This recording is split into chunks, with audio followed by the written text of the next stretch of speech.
All right, guys, welcome back to the channel. Welcome back to the stream. Welcome if you are new. Thank you guys for being here with me today. I really do appreciate it. I hope everybody is doing well on this Thursday. It has been a not so interesting week, I think, in gaming. But nonetheless, I'm going to continue to produce content here for you to the best of my ability. And part of that is keeping the streams going. We actually do have, I think, a couple of interesting topics to discuss here today.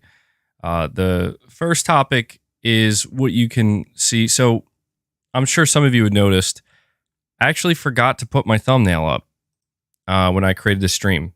It should be up there now, but I know that for a lot of people, the thumbnail is important to see the images, to know, just really quick, what topics, what are we talking about?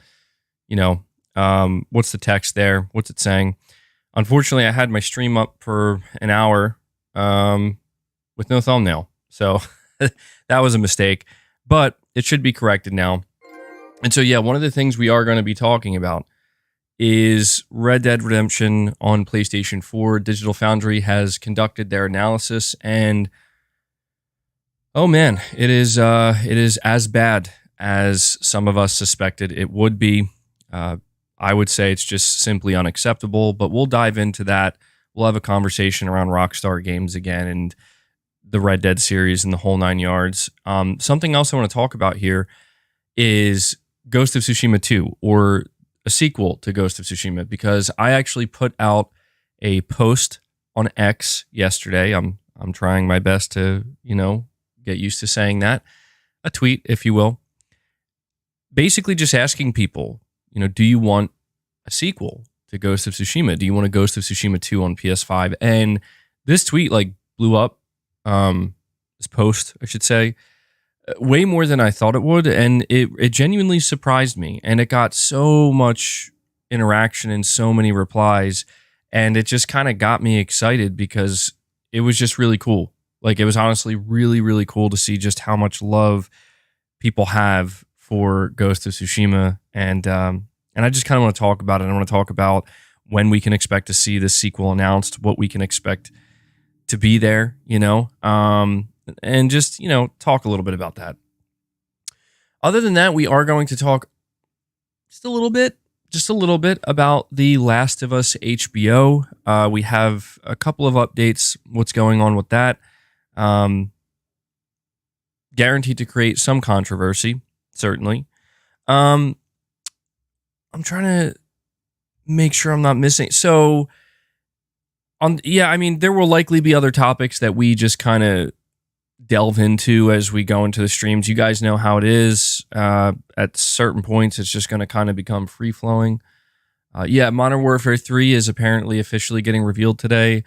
I apologize if there's anybody showing up to the channel hoping I would be talking about that. Maybe we'll talk about it a little bit, but I don't know. I don't have any enthusiasm for it. I mean, more power to the Call of Duty fans and the people who are looking forward to that reveal today. But yeah, there's no enthusiasm, unfortunately, for me. But, I'll probably come across some of the things that they announce. I know apparently there's going to be zombies. I probably will be live when they announce it. So, you're saying you look tired, MBG. I don't know why that is, man. I don't feel tired. I don't know. I don't know why I look tired, because I'm looking at myself. I do. I look tired, but I feel okay. I feel pretty good. I feel energetic, I feel calm, but not like I'm lacking energy. I don't feel lethargic or anything, but I appreciate the concern. Yeah. So don't let don't let how I look fool you. I feel totally fine. I'm just trying to think if there's anything that would cause. I don't know. I'm not stressed. I don't feel stressed. So, the only thing that's actually, I think, stressing me out a little bit is the humidity these days. Not a lot. It's not like I'm going out that often, but man, the humidity is crazy. It is crazy outside. It's just not cool. Not cool. So, got that old man face going. Yeah, I don't know, man. Are you getting all your vitamins? Dude, I'm not even kidding. I just took my multivitamin before I went live. So I don't know. Man. I don't know what it is. Maybe I'm not sleeping as well as that. Actually, now that you mention it, I didn't sleep much last night. It's weird. I don't feel tired, but I was up a lot later last night. I watched this horror movie with my wife called Smile. Have any of you guys seen this movie? It came out last year. It's a horror movie, and I was just like scrolling through Amazon because we were just looking for like a movie to watch, and I noticed it was on there, and I'm like, well, okay, sure. Like I had no idea what it was about. You're saying it was trash. I mean, it would. That's the thing about horror movies, right? I've noticed a lot of horror movies do a good job with the buildup, right? They do a good job in the first act and the second act, but the third act, when they're wrapping everything up and putting everything together, that like 9 times out of 10 is where horror movies or thriller movies completely fall apart. And I've noticed that. And it's unfortunate because it is hard. Like I get it. It's hard to thread that needle, where you get people hooked in the first act and then you build the anticipation in the second act. And in the third act, the big reveal. And it's just so easy to just like, that's it. And I'm not going to spoil this movie, but I really enjoyed the buildup. I thought the premise of it was actually pretty. It was relatively unique, but it was well done. There was this one actor in this movie. I think he plays a character in The Boys. I think he's one of the heroes in The Boys, and he had some scenes in this movie, and there was like one scene in particular where it was like it was a dramatic scene, and his line delivery was just like, yikes. Like, dude, how did they keep this in the movie? Like, who is this the best they could get from him? Where they're just like, you know what? We're just gonna keep it. But other than like, that was the only thing I saw in the movie that was like, wow, that was bad. That was really bad. But he didn't have a ton of lines in the movie. But I just want to say, I wasn't expecting to like give a movie review here at the beginning of the stream, but I will just say that I really enjoyed this movie, Smile. They didn't pull off the ending. There, again, without spoiling anything, in my opinion, it was one of those endings where it was like, it tried to kind of mess with you a little bit and misdirect you. And then at the end, it's like, oh, see what we did there? It's like, yeah, I see what you did there. Well, like, okay, like it left me with the same feeling that I get from a lot of horror movies, which is I enjoyed the ride, but the destination just utterly disappointing. So yeah, I would recommend it though. Like if you just want to like, watch a pretty casual horror movie, go for it. And really quick here, we have Exley 3000 starting off the day, gifting 5 memberships to the community. Shout out to Exley 3000, a legend here, somebody who is always showing support pretty much every single stream and continues to do so. So thank you so much for that, Exley. We got W's in the chat. Thank you. I got to give you your Kratos thank you. No matter what, I'll give you a Joel. You keep I'll give you a Joel there. Thank you, Exley. I appreciate that. And so, yeah, that'll allow me to just segue before we dive into the first topic. And I will read the super chat in just a moment, just to let everybody know how you can support my content, how you can support my channel. I always tell you guys, if it wasn't for your support, like what we see here with Exley 3000, Drive By Joe, and everybody else who continues to show their support on the channel, I simply wouldn't be able to do what it is that I do here. Certainly not nearly as much. And I really do enjoy it, and I hope you guys enjoy it as well. So just being here, watching the content, obviously very important. Thank you guys for watching the content that I produce. And if you want, hit that like button. It does help with YouTube's algorithm. It's the easiest way for you to kind of contribute to help us grow the channel. And if you want to go above and beyond, to support me directly, like I said, you can follow up Exley 3000 here. If you are a channel member, you have the ability to gift channel memberships, and that gives people access to exclusive content. It gives them access to emojis.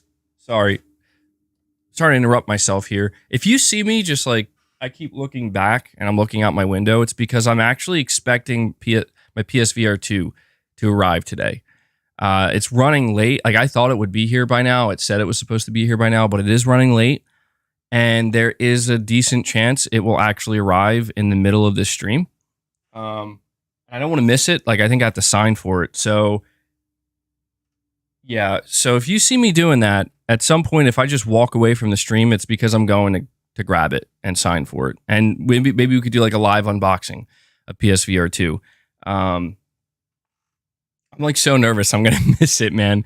But yeah, apologies in advance if you see me just constantly looking over my shoulder there. But yeah, to get back to what I was saying, if you are a channel member, please, if it's in your means and it's something you want to do, consider gifting memberships.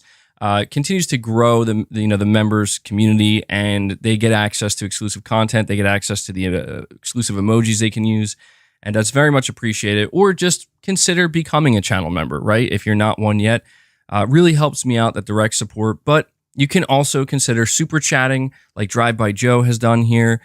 This is a great way for not only you to support me directly, but to get more engaged with the conversation. You can, I always say you guys keep the conversation very interesting with super chats, and the chat as well in general. You always keep it interesting. You always keep it flowing in unexpected directions. And I really do. I think this is obviously the best aspect of doing these live streams, is just kind of interacting with you guys in that way. So for everybody who does choose to support me in that way, I want to extend a big thank you. It's very much appreciated.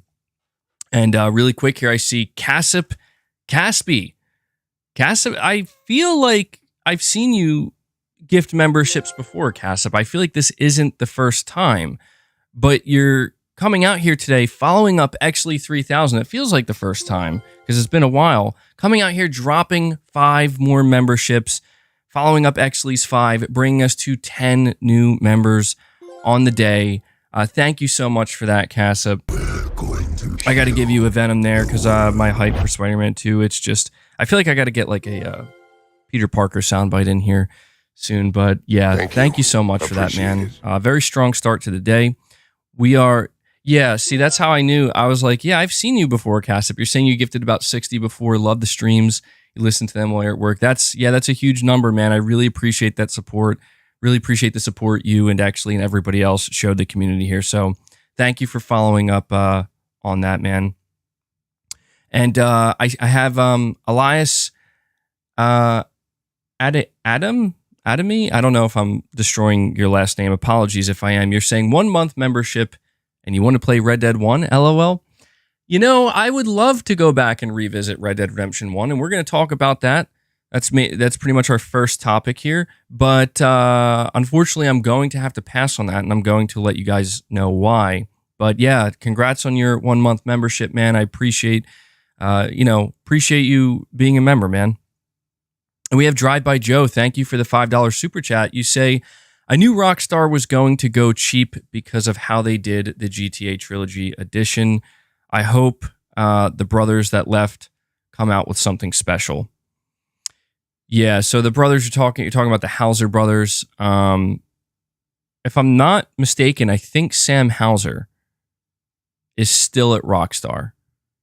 But I know Dan Hauser left a while ago, and Dan Hauser actually went on to, I think, form his own studio, and I think they actually revealed their game last year.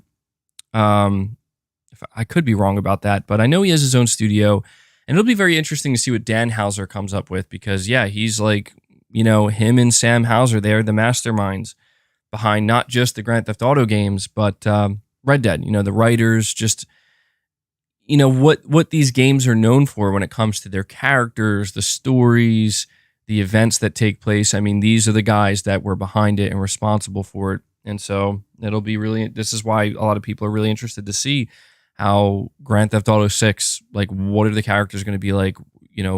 What's going to go on with this? How's it going to turn out? So, yeah, it's unfortunate, man. I was immensely disappointed with the GTA trilogy. And, I do just want to say that there were times where I considered buying the GTA trilogy, but I'm happy to say that I never did. I never did, because it was just one of these things where, like, the nostalgia was strong. Like, yeah, I would like to revisit these legendary games that I grew up playing, but I just couldn't bring myself to do it, because I just knew that, like, if I pay for this, full, even if it's on a discount, which I don't think it is, I'm sending the wrong message. Like, and I'm not saying like, there's anything wrong with anybody who chose to buy it. I'm not trying to condemn people. I'm not trying to tell people what they should or shouldn't buy. I'm just speaking for myself. I just couldn't do it. I couldn't pull the trigger because I'm like these games deserve better. And I know that me not buying it probably isn't going to matter, but I just, I try to just look at it as I'd rather just save that money and put it towards something that I think is more deserving of it, frankly. And I feel the exact same way with this Red Dead Redemption port. So yeah, it sucks, man. I'm really interested to see where Rockstar Games goes with their storytelling now that Dan Houser's no longer there. Leslie Benzies is no longer there. I'm not saying it'll be bad. I'm just saying it'll be interesting. And we have Shelly, a member for 3 months. Appreciate that. You're saying breaking Firewall to have single player mode and smart AI akin to The Last of Us Part 2's AI. Wow, you're saying that sounds awesome. On the PlayStation blog at the moment, co-op, lay traps, hype just doubled. Yeah, man, it's good timing for you to let me know about this because, like I said, my PSVR 2 is coming today, and I've been like, there's not a whole lot of footage out there for Firewall Ultra, but for the little footage that is out there, I've been like watching it over and over, looking at screenshots, and I'm excited, man. Like, I really am. I genuinely, I felt a genuine excitement for a while for Firewall Ultra. Like once I first saw it announced, and it felt so far away, but yeah, dude, it's just a couple days away now, and I love that idea of it having like a single player or like you can play solo and having smart AI. You're saying it's akin to The Last of Us Part 2's AI. That'll be really interesting. That'll be really interesting because The Last of Us Part 2 had incredible AI. So, hell yeah, man. I see Ray in the chat saying, did Digital Foundry do the deep dive into Red Dead yet? Yes. So I just got a notification here. In about 50 seconds, an ad is going to play for you guys. So, I meant to mention this earlier. I'm going to wait until the ad plays, and then I'm going to talk to you guys about what's going on here. And we have Hellbound 1981 coming in, dropping another 5 memberships. Hellbound follows up Exley and Cassip Caspian, brings us up to 15 memberships on the day. Huge shout out to you, Hellbound. Another legend here, another community member that continues to gift, that continues to hand these gifts out. I really do appreciate that, Hellbound. Thank you. Thank you so much. I want to give you a Jin Sakai because we are going to be talking about some Ghost of Tsushima today. So yeah, W's in the chat for Hellbound. Do it again. Yeah, an ad is about to play in like 3 seconds here. So I will talk to you guys about this. I don't think everybody gets an ad. See, I need to know if an ad plays for you guys. No, this is not a sponsorship ad. It gave me a notification that in 60 seconds, an ad is going to play. Or actually, it says ad inserted. So I'm assuming, are you saying you guys are premium? Yeah, I need some feedback as what's going on here. You're saying you just got a Starfield ad? No way, bro. No way. A Starfield ad? That's crazy. So yeah, I'm going to have to look into this a little bit. Because when I went to go set up my stream today, they always have, you have to basically go through each thing each setting to set up a stream. And when I went to monetization, I noticed it looked different. Like YouTube had changed something and it just looked different. And I was trying to look at what's going on here. And basically I think YouTube has implemented like now ads play on streams. And it pretty much gave me the option to allow them to automatically place it, or to like, you can choose, like, do you want like ads like placed here or there? So I got to look into it. I don't know. YouTube makes these changes sometimes and I can't, like, all I've ever seen, every time I would basically see the monetization setting, or when you would set up a stream, it's either just monetization on or off, And now they got, I don't know. I've never seen that before though. We'll have to see what goes on here. I'll have to look deeper into this, but yeah, I guess they're starting to play ads during streams now. Microsoft going hard on MVG's channel. Yeah, dude. That's so weird. Imagine, yeah, that's so funny that they're playing Starfield ads on my channel. Why is MVG pushing Starfield on us? No, I mean, yes, but no. Like, I mean, don't get me wrong, the ad revenue helps, but no. I'm just kidding, of course. Wow, my nose just made a really strange noise there. Did you guys hear that? Why did my nose just make that noise? It was like this like high-pitched, like almost whistle. Anyway, Casip Caspi comes in and drops another membership gift on us. He follows up Hellbound 1981, dropping another membership. I think that brings him up to 6 total memberships gifted today. That brings us to 16 members, guys. Thank you so much for that support. I really do appreciate it. MBG just got bought by Microsoft. You guys got me, man. You got me. I couldn't help it. I had to take the bag, man. I had to take that Microsoft money. You know, they're like, look, MBG, we want to start pushing Starfield, and we know that a lot of people on your channel, you know, we got to send a different message. We got to send a different message, MBG. And I'm like, well, okay, well, how much we talking here, Microsoft? I'm kidding, of course. I mean, I don't know. Some people might actually believe that, but don't say anything bad about Starfield.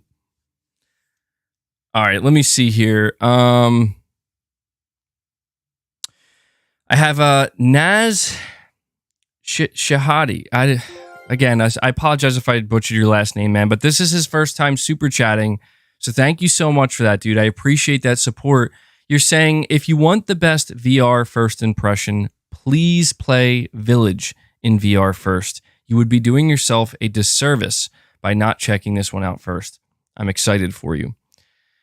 Well, you know, I mean, I won't lie to you. That's not my plan, but the fact that you're saying this, and I see at least somebody in the chat agreeing with this, it's making me think maybe I should. Maybe that is what I should play first, because I do have Village. I have Village. I have GT7. I haven't played GT7 yet. I'm like 4 trophies away. I'm like 4 trophies away from platinuming Spider-Man Remastered. So I want to do that. And then I wanted to try to spend a little bit of time with GT7 regularly before I play it in VR, so I know what the hell I'm doing. But I do have Resident Evil Village as well, man, and yeah, I don't know. Maybe I will. Maybe that will be the first game I try. I'm not sure. I'll have to think about it. But you're recommending it. You're saying it would be the best first impression I could get. You're saying Red Matter 2 has the best graphics, 4K at 120 FPS, no reprojection. Interesting. You are starting with all the intense VR games.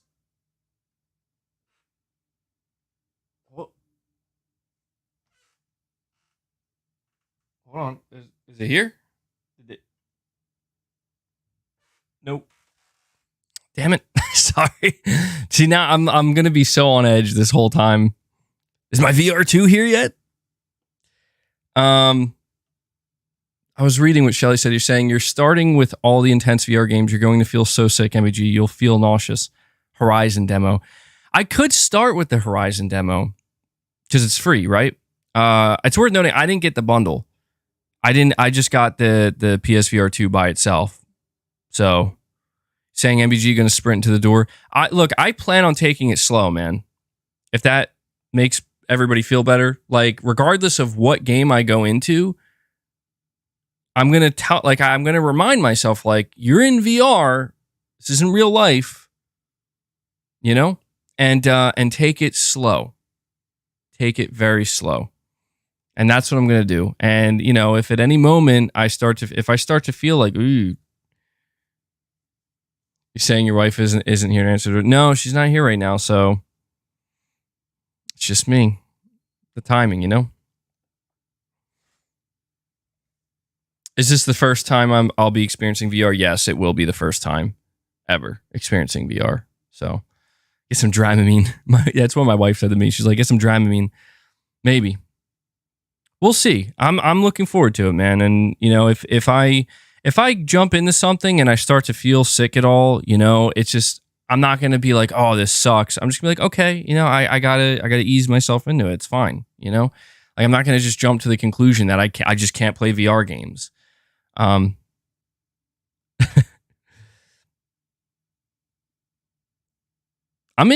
just really interested though, because I saw this one. I was looking through. I'm going to dive into the first topic here. I just want to say, I was looking through the VR2 catalog on the PlayStation Store, and there was this one game. I forget the name of it, but it just looked like this parkour game. And I was like, my God, man. Like, I don't know what VR is like, but that looks nauseating. Like, that looks like it would make somebody roll into a wall and throw up, you know? And we have Shadow Gamer 24. Shadow Gamer 24 coming out and dropping a membership gift of his own. Let's get some W's in the chat for Shadow Gamer. Really appreciate that support, man. This community is amazing. We are already at 17 members on the day. A very, very strong start. Thank you guys so much. Thank you.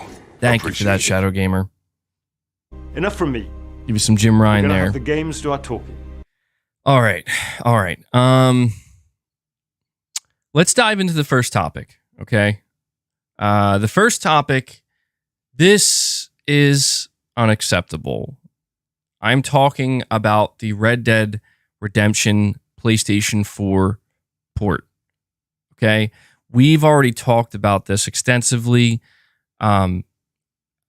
Just in general, this port seems like it is doing the bare minimum and like it is a cash grab. However, there were people saying, look, we need to wait. We need to wait for the game to come out. We don't know exactly how much work or how little work went into this port, because it could be a lot more than what people are thinking.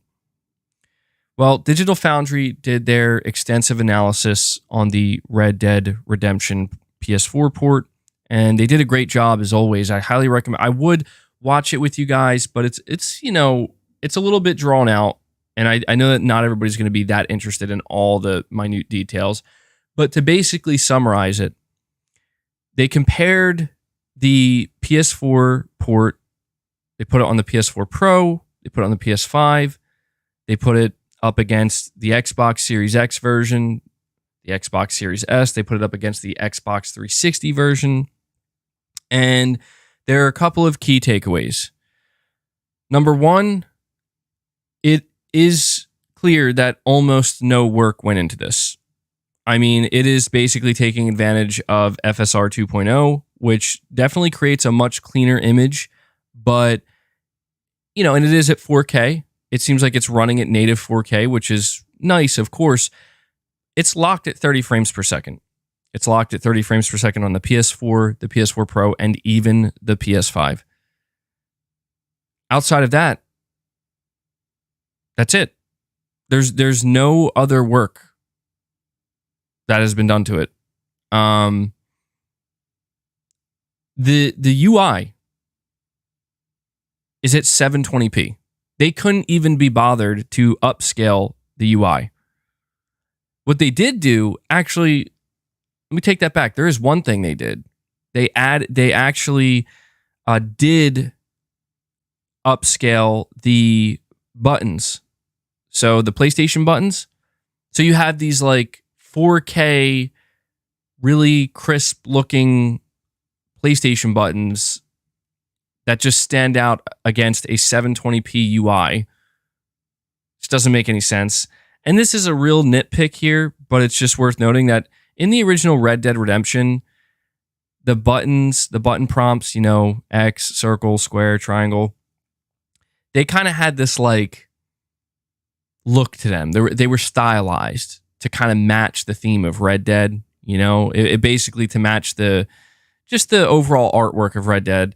And, you would think like if you're going to, change the buttons, like just give us a better version of that.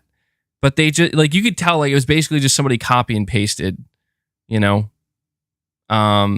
like these files they found, I guess, of high. It's just sad, man. It is. The most egregious thing here, though, and to me, what is truly unacceptable in this scenario, and I'm not trying to be dramatic about it because, again, it doesn't really matter. People are going to buy this thing. It was trending on the PlayStation Store. This is what makes this so sad, is that people don't care. They don't. This is a $50 cash grab. I mean, the epitome of a cash grab. And it was trending on the PlayStation Store. People are going to buy this in droves. And that, to me, is what's so sad about it, because it's like nothing has been done. Nothing. It's 4K. That's all that's been done. It's now in 4K. And you would think, because this was a PlayStation 3 video game, this was a game that came out in 2009, either 2010 or 2009, on the PlayStation 3 and the Xbox 360. There are going to be people who are going to be playing this on their PlayStation 5 in 2023, over a decade later, and you have to play it locked in at 30 frames per second. You've got to be kidding me. This is why people are losing their respect for Rockstar Games and Take-Two Interactive, because of stuff like this. And I get it. I understand that there are going to be people, they want to buy the game. They want to buy the game. You know, they want to play it. They want to re-experience it. I get it. I meant to ask you guys really quickly in the chat, are you experiencing any lag with my stream today? I just need to know, because I did change a couple settings, and I need to know if there are any problems. I want to see if the new settings that I've been using are helping. Everybody's saying no. Okay, good. I just wanted to double check that, because I meant to ask a little bit earlier, because I had some serious problems with my last stream, and I changed a couple things. You're saying it's part of the charm of your channel. I appreciate that. Okay, just making sure. But yeah, you would think that at the bare minimum, right? You want to charge $50 for this. That's a lot of money. It's a lot of money. I mean, Red Dead Redemption, when it first launched, was $60. So it's $10 less. $10 less than its launch price. You would think that after a decade of this game being on the market, they could at least add 60 FPS, but they couldn't even be bothered to do that. And frankly, it does make me lose respect for Rockstar Games. It makes me lose respect for their studio. It makes me lose respect for Take-Two Interactive. And the reason why I lose respect for them is because they clearly don't respect their own games. And that bothers me. I mean, this, Red Dead Redemption is not just some throwaway game. It's not just some small game. You're saying Rockstar doesn't need your respect, sadly. That is true. I know that. I know. And that's the thing is, I'm not going to sit here and make it sound like I'll never buy a Rockstar product again. I'll never buy GTA 6. Like, of course I'm going to buy GTA 6. Of course I'm going to buy the next Red Dead. But I will not be giving them my money for this. And I know even that doesn't matter, right? I'm just one person. I'm sure this game will sell perfectly fine. Maybe millions. Who knows? I'm sure they're going to make good money on this. And I can't stop that. And I don't feel comfortable, again, I don't like to be that person that tells people what they should or shouldn't buy. I don't like that. I don't like people who tell other people what they should or shouldn't buy. I just feel like the best thing to do is educate people and give a recommendation. And that's all I'm trying to do here is, they couldn't even be bothered to add a 60 FPS mode for this game, even on the PS5 version. Even on the PS5 version, you have to play it at a locked 30 frames. We are getting AAA, like modern day AAA games that have graphics that blow Red Dead Redemption 1's graphics out of the water. And even with those games, we are getting a 60 FPS performance mode. But a game that released for the PlayStation 3 and the Xbox 360, apparently it's expecting too much. At least in the eyes of Take-Two Interactive. but they still expect they still want to sell you this for a premium price. It's just not right. Like, that's, to me, that's the thing, is it's not right. It's not about entitlement. It really isn't. It's just, it's when you so blatantly just come out and say, like, we just want to wring you for all you're worth. Like, we just want to shake the money out of your pockets. I get that. I get it. You're a corporation. You're a business. You're in it to make money. But to just so blatantly put something out that says that, like, like, you know, like, you may as well call it like Red Dead Redemption Milkification Edition. Right? That's what you may as well call it. Because that's what it is. And it's disappointing, man. More than anything. I mean, let's, like, if I take a step back, the thing that's so disappointing about it is just knowing how talented Rockstar is. Like, here's the reality, right? Red Dead Redemption is still a phenomenal game. Like, if you're somebody who never bought Red Dead Redemption before on the PlayStation 3 or the Xbox 360, you never played it, and you own a PS5, and you say, you know what, I'm okay paying $50 because I never played this game before. I never bought it before. I think that's very understandable. And in some cases, I feel like I could recommend it, right? Where it's like, yeah, it's a game worth playing, man. It is. If you're that person and this is your first time experiencing it, then yeah, I got Rockstar snipers out my window. I got to be careful. I can't deny that you're in for a treat. You're getting the original Red Dead Redemption at 4K with Undead Nightmare. And Undead Nightmare is phenomenal. So don't get me wrong. This is no disrespect to Rockstar as a game developer, because it is still one of the best games ever made. And in my opinion, a must play. But it is just very frustrating when a company like Take-Two Interactive knows that. They know that, and they take advantage of it, and they know that they can do the bare minimum and they'll be just fine. It is very disappointing. To me, it shows a lack of respect for their own IP, and it shows a lack of respect to their fan base.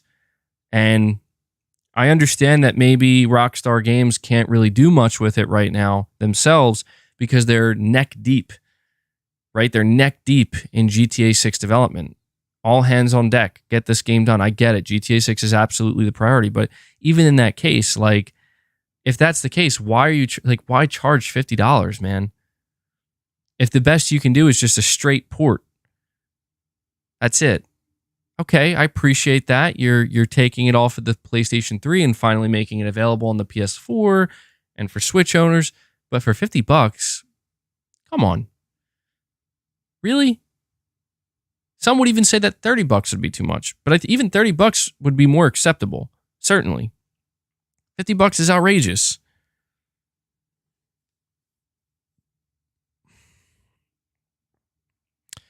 John says, I keep saying if you keep buying the shark cards, I think there's no reason to put GTA 6 out as long as you keep buying those shark cards. Well, I don't know, man. People are definitely going to continue buying shark cards for GTA 6.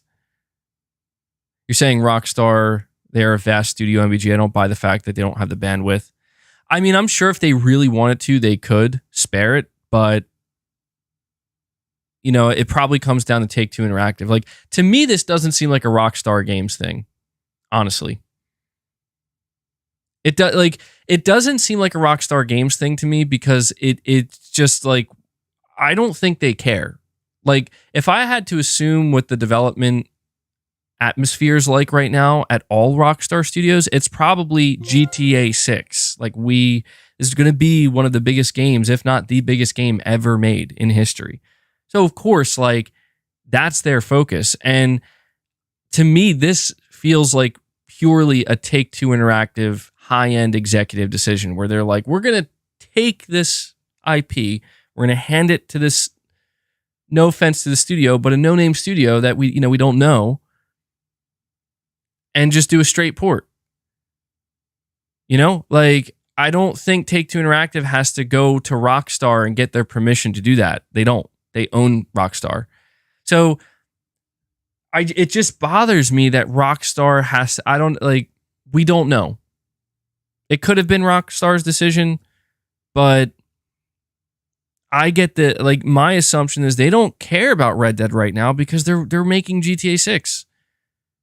I just don't think Rockstar Games was the one who said, we need to port Red Dead right now. I don't think so.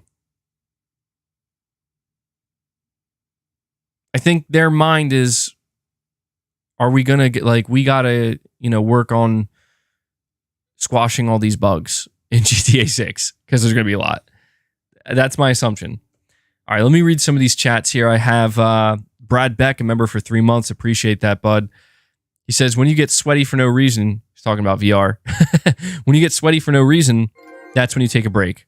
Shortly after that, you'll get vertigo. You'll love VR, though. Excited for you. I know that feeling, man. I hate that feeling, though. But I know the feeling. You just kind of get flush and yeah. I hate that. I absolutely hate that. Again, hopefully it doesn't happen to me.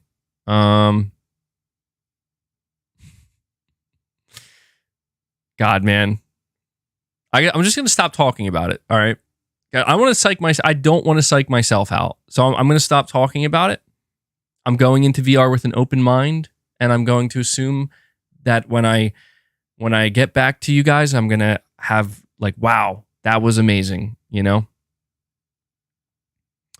Let me see here. Subtext, a longtime member for 12 months. Really appreciate that continued support, my friend. You're saying not only that, but they had a lot of Red Dead Redemption 1 assets in the RDR 2 engine from the post game. I always expected a remake. We got a straight port. Pure greed. Yeah, man, that's oof. That is rough, dude.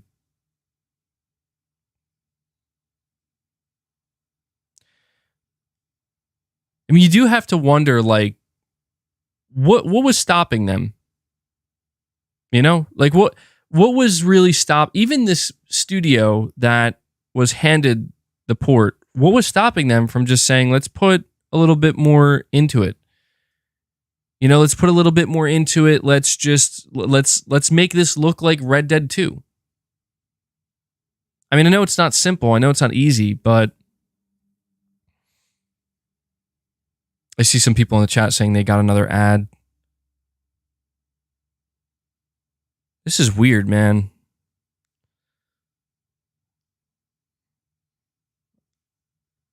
What's so weird about it is I don't even know. This is freaking me out.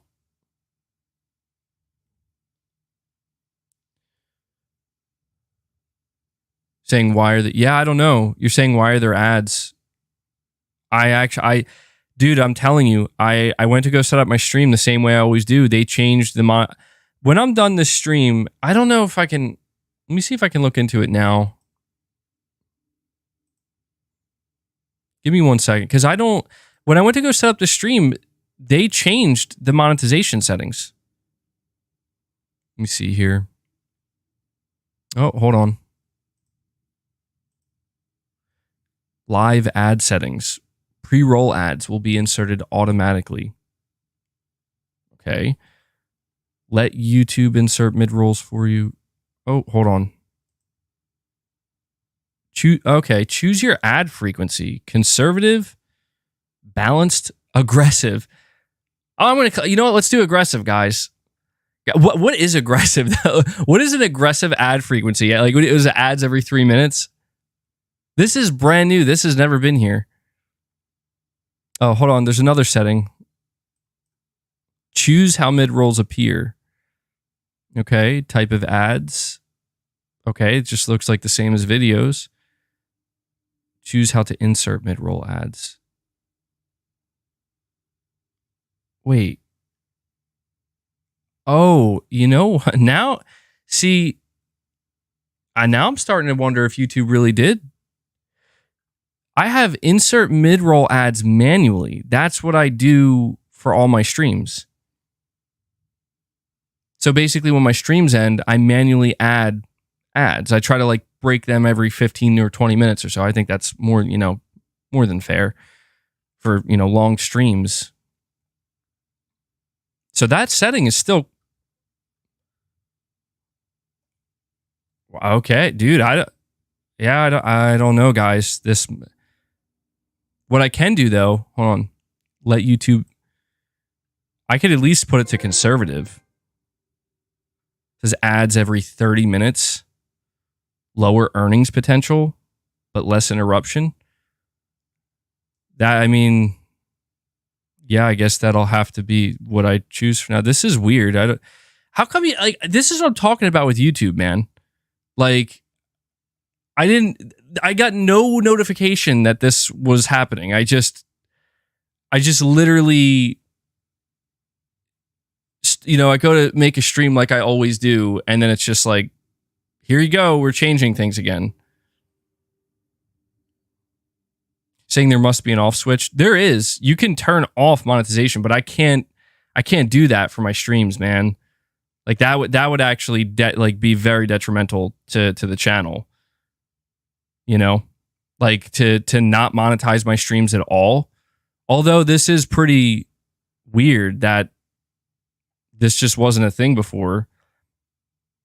Because if I'm not mistaken, and you guys can vouch for this for me and let me know. If I'm not mistaken, the way it would always work is when, like, if you click on the stream when it's live, you might get an ad. Like you get an ad in the beginning, and then that's it. Like the first time you click on the stream, maybe you get 1 or 2 ads or something, and then the rest of the stream, it's fine.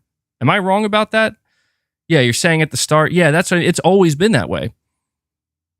And I've always just, manually put the ads in there after the stream.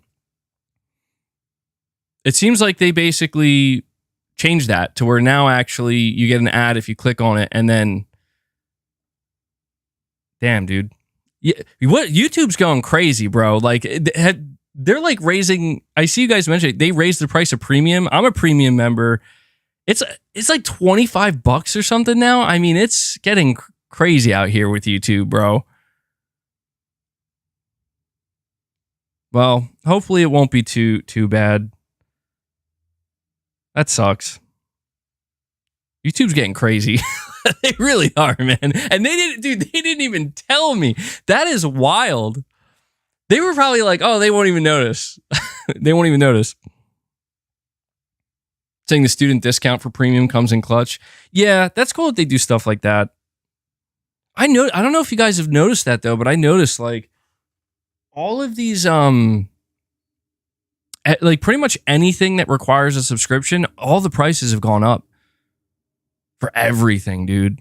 For like not just YouTube, for everything. It's like, what the hell, man? Subscription future. No, I get it. It's business. Anyway, I'm sorry about that, guys. I just hope I'm not bombarded with Starfield ads now. Come on. Sony, get them Firewall ads out there.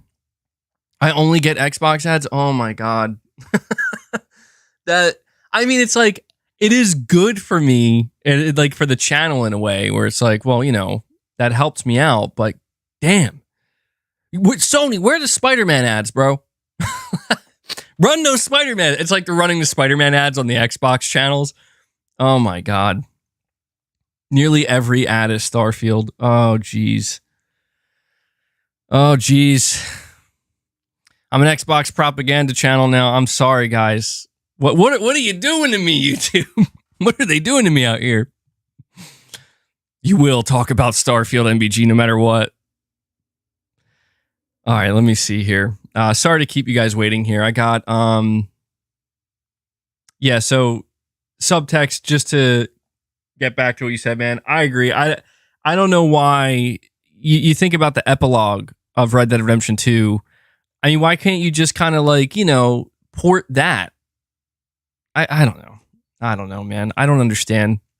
Figuratively literal, member for 1 month saying, binging Twisted Metal, it's better than I ever expected considering the juxtaposed tones of the games. That must have been hard to pull off. Yeah, dude, that's I mean, that again, I don't want to go into it too much because I know a lot of people still haven't watched it, and I have talked about it quite a bit, but like it is genuinely impressive to me what they were able to achieve with Twisted Metal. I mean, like you said, it's better than you would have ever expected. 100% agreed. Like, this is why I'm now going to go watch Gran Turismo. Because to me, a Gran Turismo movie sounds like, what? But that's what, like, Twisted Metal to me sounded even more ridiculous. I'm like, a Twisted Metal TV show? How the hell is that going to work? And then it did. Not only did it work, but it worked really well. So I'm like, all right, man, like, let's go. Honestly, the thing that really got me with the Gran Turismo movie is seeing that it was sitting at a 98% user score. I'm like, holy shit, dude. Is it that good? You know? Because if so, I'm going to have to go check it out. So yeah, I'm glad you're enjoying it, figuratively literal. And I have a $5 super chat from Treble Champ. You're saying opinion on effects like film grain, motion blur, and chromatic aberration. Great question, man. Great question. Yeah, so actually, before I give my opinion on that, I do want to let everybody here know. I put out this little short video yesterday, but I'll just pull it down and I'll just talk about it here. Because I feel like honestly, the less attention it gets, probably the better. But there was some misreporting going on, unfortunately. People, including myself, there was a lot of reporting going around that the graphics modes options for Spider-Man 2 came out, and the two options were fidelity mode and performance mode. All you need to know is, nope, there was misinformation, and because of that, misreporting and confusion and a misunderstanding, essentially. So what had happened is I think it stemmed from Insider Gaming. I'm not blaming them, but it really confused the hell out of people. We got some of the accessibility options listed for Spider-Man 2, and Insider Gaming reported on it and listed those accessibility options. And then at the bottom, they listed graphics options, but those graphics options were pulled for some reason from Spider-Man Remastered. I don't know why they did that. And a lot of people read through it and just thought oh, that, they missed the part where it said it was for Spider-Man Remastered. And actually, I don't know, maybe even I don't even know if the accessibility options, for all I know, the whole thing could have been pulled from Spider-Man Remastered. And if that's the case, I don't know what's going on. But there was mass confusion. All I'm going to say is this. As far as I'm aware, I follow Insomniac Games on Twitter. I follow PlayStation on Twitter, and I keep up with this stuff. Insomniac has not said anything. The only thing we did hear officially from Insomniac was from their community manager with the last, it was when the story trailer came out, and he confirmed that the story trailer was running in fidelity mode. So the only confirmation we officially got is that there is a fidelity mode, which to me, again, that confirms there is more than one mode here, which I think everybody's expecting. But I'm just saying a lot of people were very disappointed because there was no ray tracing performance mode. There was no 40 FPS mode. There was no 120 FPS mode. And so, it sucked to see so many people disappointed. But the good news is there might be some of those modes there at launch. Because we have no official word from Insomniac, and I just wanted to clear that up. But goddamn, man, I notice stuff like this tends to happen more frequently when there's very little gaming news, and unfortunately, there's been very little gaming news. So, but to get back to your Treble Champ, to get back to your question. My opinion on effects like film grain, motion blur, and chromatic aberration. It's interesting. It's interesting because for the longest time, the first thing I would do when booting up a game, even before hitting start, right, new game, I would go into options and I would immediately turn all this stuff off. Right, I would turn off film grain, I would turn off motion blur, I would turn off chromatic aberration. And I always felt like that created the cleanest looking image, and it does. But I've also noticed over time, it does, like, it kind of started to make me ask the question, like, why do developers put this stuff here? You know what I mean? Like, why do developers decide, knowing that so many people just turn this off automatically, to put this stuff in their games? And a lot of people consider it detrimental. And before I continue talking here, we have Laughing Man 923. Laughing Man coming in, dropping 5 more memberships here on this community. Thank you so much, Laughing Man 923, once again. I noticed you're pretty much showing up at every stream now, dropping some membership gifts out to people. I really, really sincerely appreciate that, man. So let's get some W's in the chat for Laughing Man. It's dangerous. I gotta give him a Mark Cerny. As an absolute indicator of performance. And I'll give Laughing Man Crazy Arnold. There you go, man. Really appreciate that, bud. Thank you for keeping the membership train going. That actually brings us up to 22 memberships on the day. Love to see it, man. Love this community. Thank you, guys. And let me see here. Okay, so the reason why I begin to ask myself the question, like, why do developers put this stuff here? And the reason why I ask that is simple. It's because, well, there has to be a reason, right? Like people say all the time, like, oh, it just looks bad. But it's like, well, why would developers put things into their games to make it look worse? And I realize that it's subjective, right? The truth is, things like film grain itself pretty much reveals it, but film grain, motion blur, chromatic aberration, these effects are essentially put there to make a game look more cinematic, to look more filmic, you know, to kind of just have that more, I don't know. I don't know if premium's the right word, but to just kind of give it an extra pop. But on top of that, it's also there to kind of mask some imperfections. Yeah, motion blur, more than anything, is there to mask certain imperfections. And it's interesting because I you know what I actually decided to do? It's really funny you should mention this, Treble Champ. I decided with my playthrough of Spider-Man Remastered on PS5, I was like, you know what? I'm going to keep all this stuff turned on. Like, I want the settings to be what the developer intended. That's what I want it to do. I want it to experience Spider-Man Remastered with the developer intended settings and see what my experience is like. And it's been pretty good. I got to say, like, if I turn all of it off, I notice a difference. But it's interesting because I was like, I was going back and forth with it, and I was like turning on the chromatic aberration, the motion blur, and then just turning it off and kind of just comparing it. And I can understand why the developer doesn't want these things turned off, at least when they're showing people the game, because it really does kind of add this extra, even though it may not seem like it, pop. But that's the thing, though. When you're playing the game, does that matter to you? Because if what matters to you is I want as little motion blur as possible because it's just distracting to me. Chromatic aberration doesn't do anything for me. Film grain, just why would I want things to look grainy? You know what I mean? Like, you want them to look as sharp as possible. It's like, I get it. In some sense, turning these things off does kind of make the game visually look less appealing to a certain extent. It does.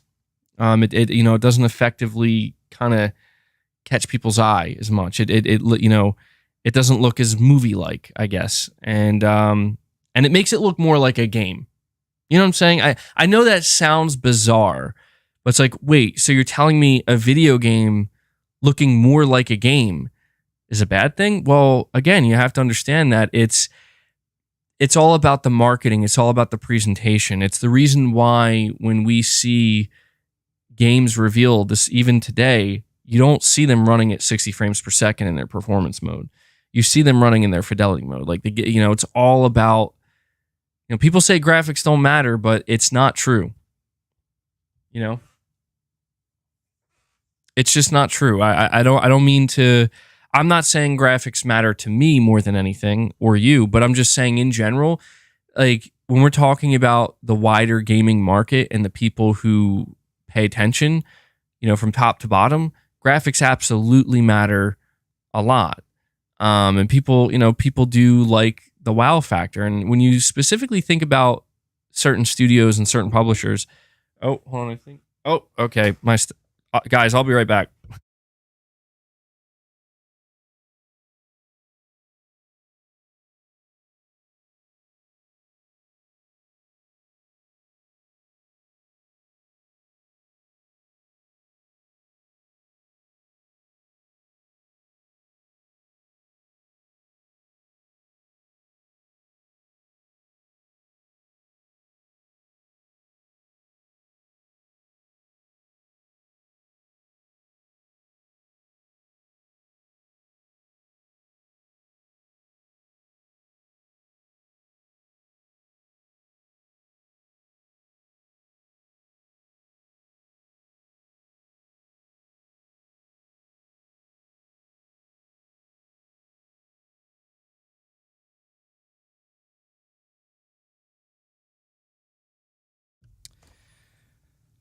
Okay. So I'm a little winded right now. That was not my PlayStation VR 2. It was a different package, man. A large one. Oh my god. I just had to do some heavy lifting right there. No, it's actually it's an entertainment center. At least a part of it. My entertainment center, my living room actually broke. The bottom of it did. So had to replace it. Didn't expect that to, dude. This shit was heavy as hell. I was not expecting it to be that heavy. Dude, I should have dragged in this massive ass box, bro, and just be like, all right, guys, my PSVR 2's here, and then just open it live, be like, what the fuck? Damn. So I don't know, man. Yeah, I feel like I got a little pumped now. Yeah, it's a nice. I mean, it's not like a super ultra premium entertainment center, but it's an upgrade to the one I had. The last entertainment center I had was pretty cheap. I'm surprised it lasted as long. I think I had it for like 6 years, and I mean, it's about, dude. The bottom of it is like snapped. I don't know how it's still standing. Like it's going to actually collapse any day now. So I hope this entertainment center is not a nightmare to assemble, but. Can you stand your PS5 up in it? Yeah. The new one I got, actually, I don't know. I think it has to go on top. I don't think there's enough space actually in the middle. I'll see. I'll have to, once it's assembled, I'll know. But sorry about that. I really thought that was the PSVR 2, and it could still come, man. It could still come. So anyway, sorry for that interruption. I should probably get back to what I was saying. Basically, Treble Champ, to answer your question, or my opinion on those effects, I don't think there's anything wrong with them. I think it's fine for them to be there. I think it's fine that the developers want to have them. I just think that the option to turn them off should always be there, because a lot of people like to turn them off. And for me, more often than not, I do turn them off. But there are these times where I am curious to just see, like, what is the game like? What's it like to play this game the way the developer intended with all these settings on, because that's like in Spider-Man, that's what I did. You can click square in the settings and revert back to the default settings. And that's what I'm doing for that game anyway. So, and it's kind of, it's making me think now too, like Spider-Man 2, we know it's going to have those things. We know it's going to have film grain, motion blur, chromatic aberration, but I think the expectation for Spider-Man 2 is it's going to like have some ray tracing in the fidelity mode. It's going to have more visual effects. How many of you guys are going to play Spider-Man 2 in fidelity mode, man? I mean, I don't know that I'm going to. I think I'm going to go for the performance mode, because replaying Spider-Man Remastered, I mean, I switched back to the fidelity mode a couple times, and I'm like, dude, Insomniac is on fire with their performance modes, dude. Like, it just looks so good. I said dude like 3 times, but it looks so good. It really does. It looks so good. However, I do kind of understand that because this is going to be a PS5 only title, maybe some people want to ratchet it up as high as it can go. So Treble Champ, I really appreciate that super chat, man. All right, let me see. I have another super chat here, $5 from Josh. Once again, appreciate that, dude. You're saying PS took Ryan's PSVR 2 slander personally. LOL, they have been launching and announcing new games every day since the Blasphemy and RE4 playable at TGS. Ooh. Yeah, you know, I saw that, actually. That's funny you should mention that. I went to, when I was over on Twitter last time, I saw a post from PlayStation, and they basically listed, I think, 4 games that are releasing this month. And, like, you know, again, it kind of gets to that point where it's like, look, man, you can't take something. What I learned from that whole situation is you got to just take everything with a grain of salt, truthfully, because it's like, look, this guy, it's disingenuous, and people should know that. But most people, I think, are in agreement that either PSVR 2 is something that you believe in and you like, or it's something that you think is DOA. It's something that you are convinced is just, this thing is just, it's done. Put a fork in it, you know? So I just don't, I don't know what to tell people other than just let people be, man. Like, if somebody regrets buying PSVR 2, if somebody like Ryan McCaffrey regrets buying PSVR 2, whatever, man. You know? Like, he played Gran Turismo on it and he loved it, and then it just wasn't, now he just feels like it was a disappointment. Like, whatever. I don't know what to tell you. You made a bad purchase. Don't buy the next iteration of VR. You know what I mean? But the thing that I really didn't like was seeing how much, I don't want to say hate, because it's a strong word. It wasn't hate, but just like, I just felt bad that people who really are enthusiastic about VR, like, they genuinely felt attacked. And I get it, because they're like that. It was a lot. There was a lot of conversation. I just felt bad that, like, these guys, like, let's face it, the VR community already has a hard enough time as it is, where it's like they got to go against the grain here, and they know, like, it's a hard sell. Like, they know that it's not the most marketable thing. Like, they know that there are millions of people who probably refuse to try VR, but would probably love it. Just people who are just very passionate about this platform and that way of experiencing games. And it just sucked to see that. It's like, damn, like they gotta deal with more flack now,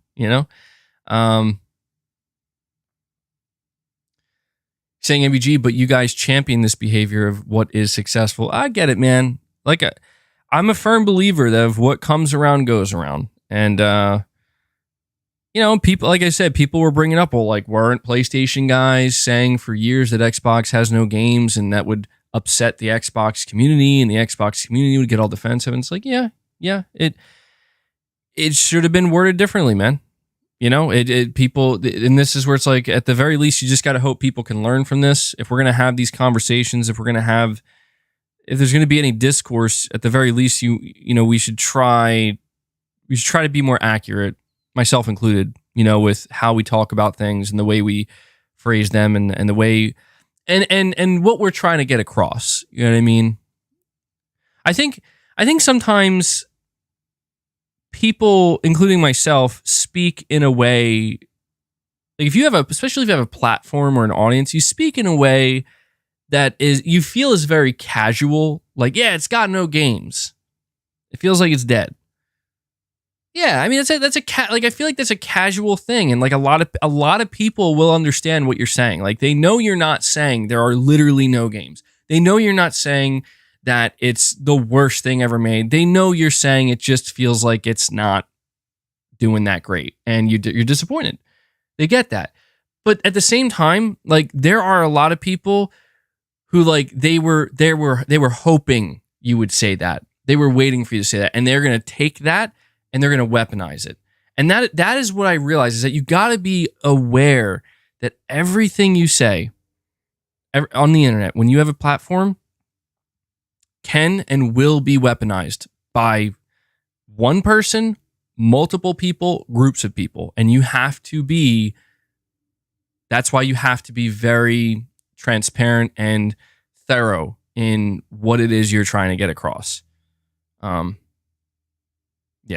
Saying, as you say, it's not literal. You're right. It's not literal. But if somebody wants to take text, right? Like in this case, what was on Twitter, they want to take the text and they want to interpret it literally, and they want to spread it as if it is a literal thing. There will be people. It's like kind of hive mind behavior, you know. It's like when when a person in a position of either power or authority or, you know, just influence, if they make a statement and it takes on a life of its own, it's like the literal nature of it doesn't actually matter anymore. It's just like that statement means something else now. You know, the meaning of it changes. So it's interesting. I mean, that's kind of the way it's always been. But we have to hold ourselves accountable and we have to be responsible. At least that's how I feel about the way we talk about things, the way we word things, the way we explain things. You know, and that's why, like, for example, with this Red Dead topic that we're talking about, right? It's a situation where I could just say, man, this is trash. This is garbage. You're an idiot if you buy this, right? And I know, I get it. Like, people, that type of energy, it gets people riled up and it garners attention. But, like, it's not accurate and it doesn't, like, you know what I mean? It's like this just total black and white nonsense where it's like, this doesn't help anybody. You know what I mean? Like, you get, like, there's more to it than just it's trash. There's more to it than I just want to buy it because I love it. There is more to it than either of those things. It is not black and white. Like, none of this really is. Like, it's very rare that there are instances where it's as simple as, like, you're just one side or the other. Like, you know, one's completely wrong, one's completely right, and it should be obvious. Those things do happen, but it's rare. And as most people know, most things in life and gaming, the gaming world is no exception to this. It's all just like one big gray area with different shades of gray, basically. So, yeah, apparently now I'm getting sabotaged by Microsoft with all their ads. What is happening, man? What are they doing to me? Have I not given enough? Have I not dealt with enough? But anyway, but yeah, I appreciate the super chat, Josh, and yeah, man, I'm really interested to hear some impressions from Resident Evil 4 VR. I want to know what that's like, because that's why I'm so hesitant to play Resident Evil Village in VR, because I know RE4 is coming, and I know I liked Resident Evil 8, but I don't know, man. Some of it was just like, I don't know, dude. I don't know. Some aspects of it, I was like, I'm not digging this as much. Some aspects I loved, but Resident Evil 4 is a game that I just love from start to finish, and I just feel like I would want that to be my first Resident Evil VR experience, you know? So I'll have to think about it. Let me see here. So, yeah, we'll get back to the Red Dead topic here momentarily. There isn't much else I have to say about it. I guess I'll just kind of give some closing thoughts on it before we move on to the next topic. My closing thoughts are pretty simple. I think that Red Dead Redemption simply deserves more than this basic port. I think that Red Dead Redemption is one of the best games ever made, and so is Red Dead Redemption 2. And look, I don't know that we're ever going to get like a full-blown remake of Red Dead Redemption. That would be too, I don't know, that would probably be expecting way too much. But it is truly just disappointing and disheartening to see Red Dead Redemption, a game of this caliber, treated with just so little care and so little respect, and just kind of pushed out the door as a cash grab. It's upsetting, you know, in the sense that it truly does deserve more. And in a day and age when you see all these beloved games getting remakes from the ground up treated with so much care, or even remasters getting treated with so much care. And then you get games like the GTA trilogy and now this Red Dead port, and it's just like, you know,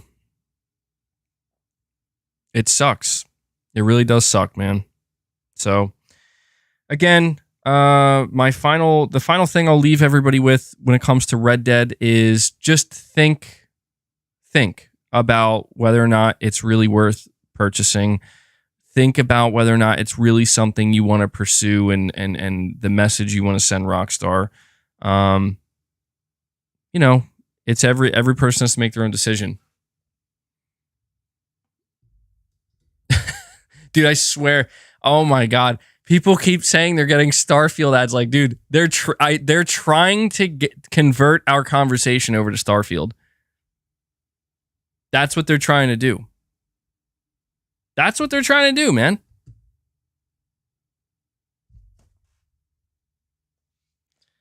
Oh, man. I'm going to ban the word Starfield on my channel. Do you think I would still get Starfield ads? Do you think if I banned the word Starfield on my channel, I'd still get Starfield ads?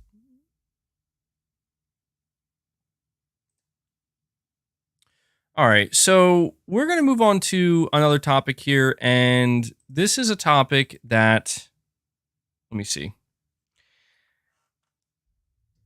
I did see somebody a couple of minutes ago, they were asking, did we talk about Ghost of Tsushima 2 yet? We did not.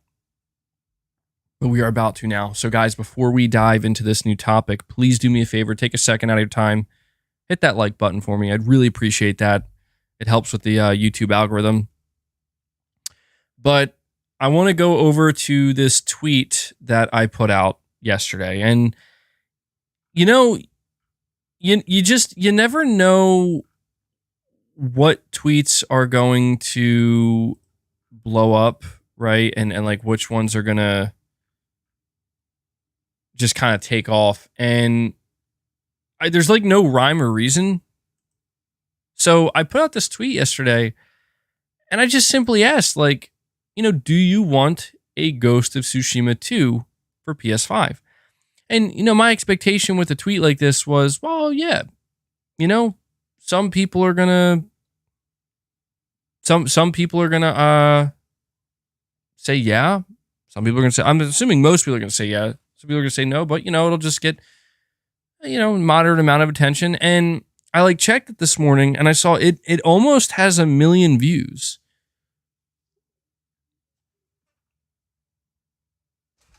Damn it. I hear somebody outside. I'm so dude, this is the worst. I gotta leave it to me to have a package I gotta sign for during my stream. But I was like shocked to see that, because I was just like, holy shit, man, people are fucking hyped for this game, man. Like people, I mean, I know Ghost of Tsushima is a popular game. I know people really like it. But I was just shocked. I don't know. I just didn't expect it. It's not like we got a Ghost of Tsushima announcement. You know what I mean? It's not like it's not like there's a bunch of rumors. It's just, I just randomly brought it up and I just couldn't believe like that. I think that was my literal most viewed tweet ever. And I'm like, damn, it is awesome to see Ghost of Tsushima getting so much love. But the point is, people absolutely want a sequel to Ghost of Tsushima. And, you know, I got to say, man, we've been talking extensively here on the channel. Like, we have been talking extensively about PlayStation Studios, their next move, the next showcase, what their studios are working on. And one thing that is clear is that Ghost of Tsushima 2 is in development. It is. You know what? Hold on, guys. This is risky, but I'm about to do it. It's risky, but I'm about to turn off ads on my... That's so annoying, dude. I hate this. Like, why did YouTube do this? Like this, I hope they change this, because this is hurting my viewership, dude. Because I keep seeing, every time people say like ads are coming on, like people leave. People leave. Like, it's hurting my viewership. There has to be... This is fucking crazy.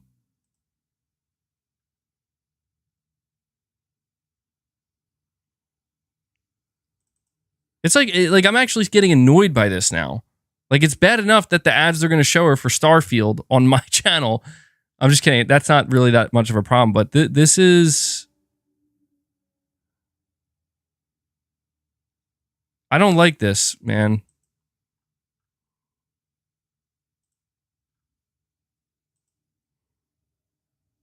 All right, you know what? I changed something in the settings. I don't know what it'll do, if it does anything. But let me know if another ad at any time pops up. Let me know. Okay? I apologize. Like, it's just annoying, man. I just see these like random dips where like 100, like practically 100 people just left. You know? It's like, what the like, dude, this is having the opposite effect. I messed around with the settings a little bit, and I'm not like I don't know. I guess monetization is turned off. I'm gonna have to look into this after the stream, because this is, again, like, it just kind of caught off guard by it. I didn't think much of it when I started up the stream. I was just like, oh, whatever. They probably just changed the wording, but let me know. All right, let me know if you guys get any more ads, because I got to know what's going on here. We're learning as we go along. Somehow. I don't know how many streams I've done, but we're still learning here. But yeah, to get back to the conversation around Ghost of Tsushima. So check this out. I understand. Like, I want to go look. Ghost of Tsushima Metacritic, okay?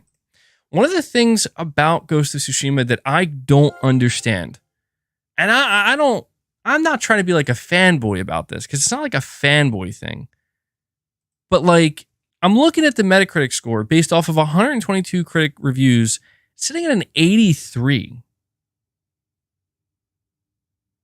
And like that, the user scores 9.1 based off of over 21,000 ratings.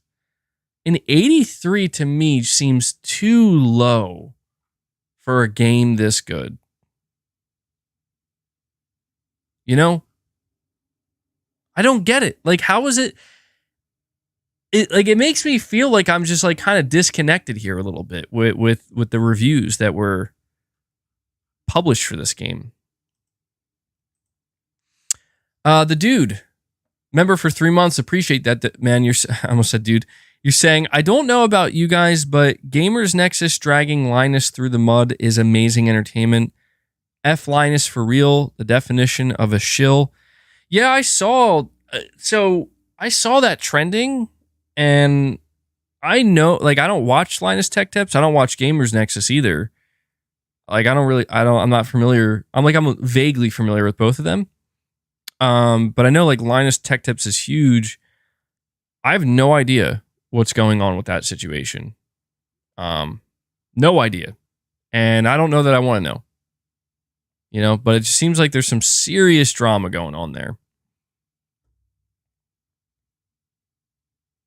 Saying wait till you see the comments from an ex-employee. Yeah, I don't know. It seems really messy, man. Seems really messy. It's unfortunate. But check this out. So I'm looking at all the reviews for Ghost of Tsushima, right? I'm going to go down. I want to see the lowest reviews for this game. God, so there are a lot of 7 out of 10s for Ghost of Tsushima. And I'm going to tell you right now, I'm sorry, man. Like, I have a strong opinion on this. Ghost of Tsushima is not a 7 out of 10. Like, it's just not. I like, you could say it's not your type of game. You could tell me it's just not something you like. It's like GameSpot gave Ghost of Tsushima a 7 out of 10. What?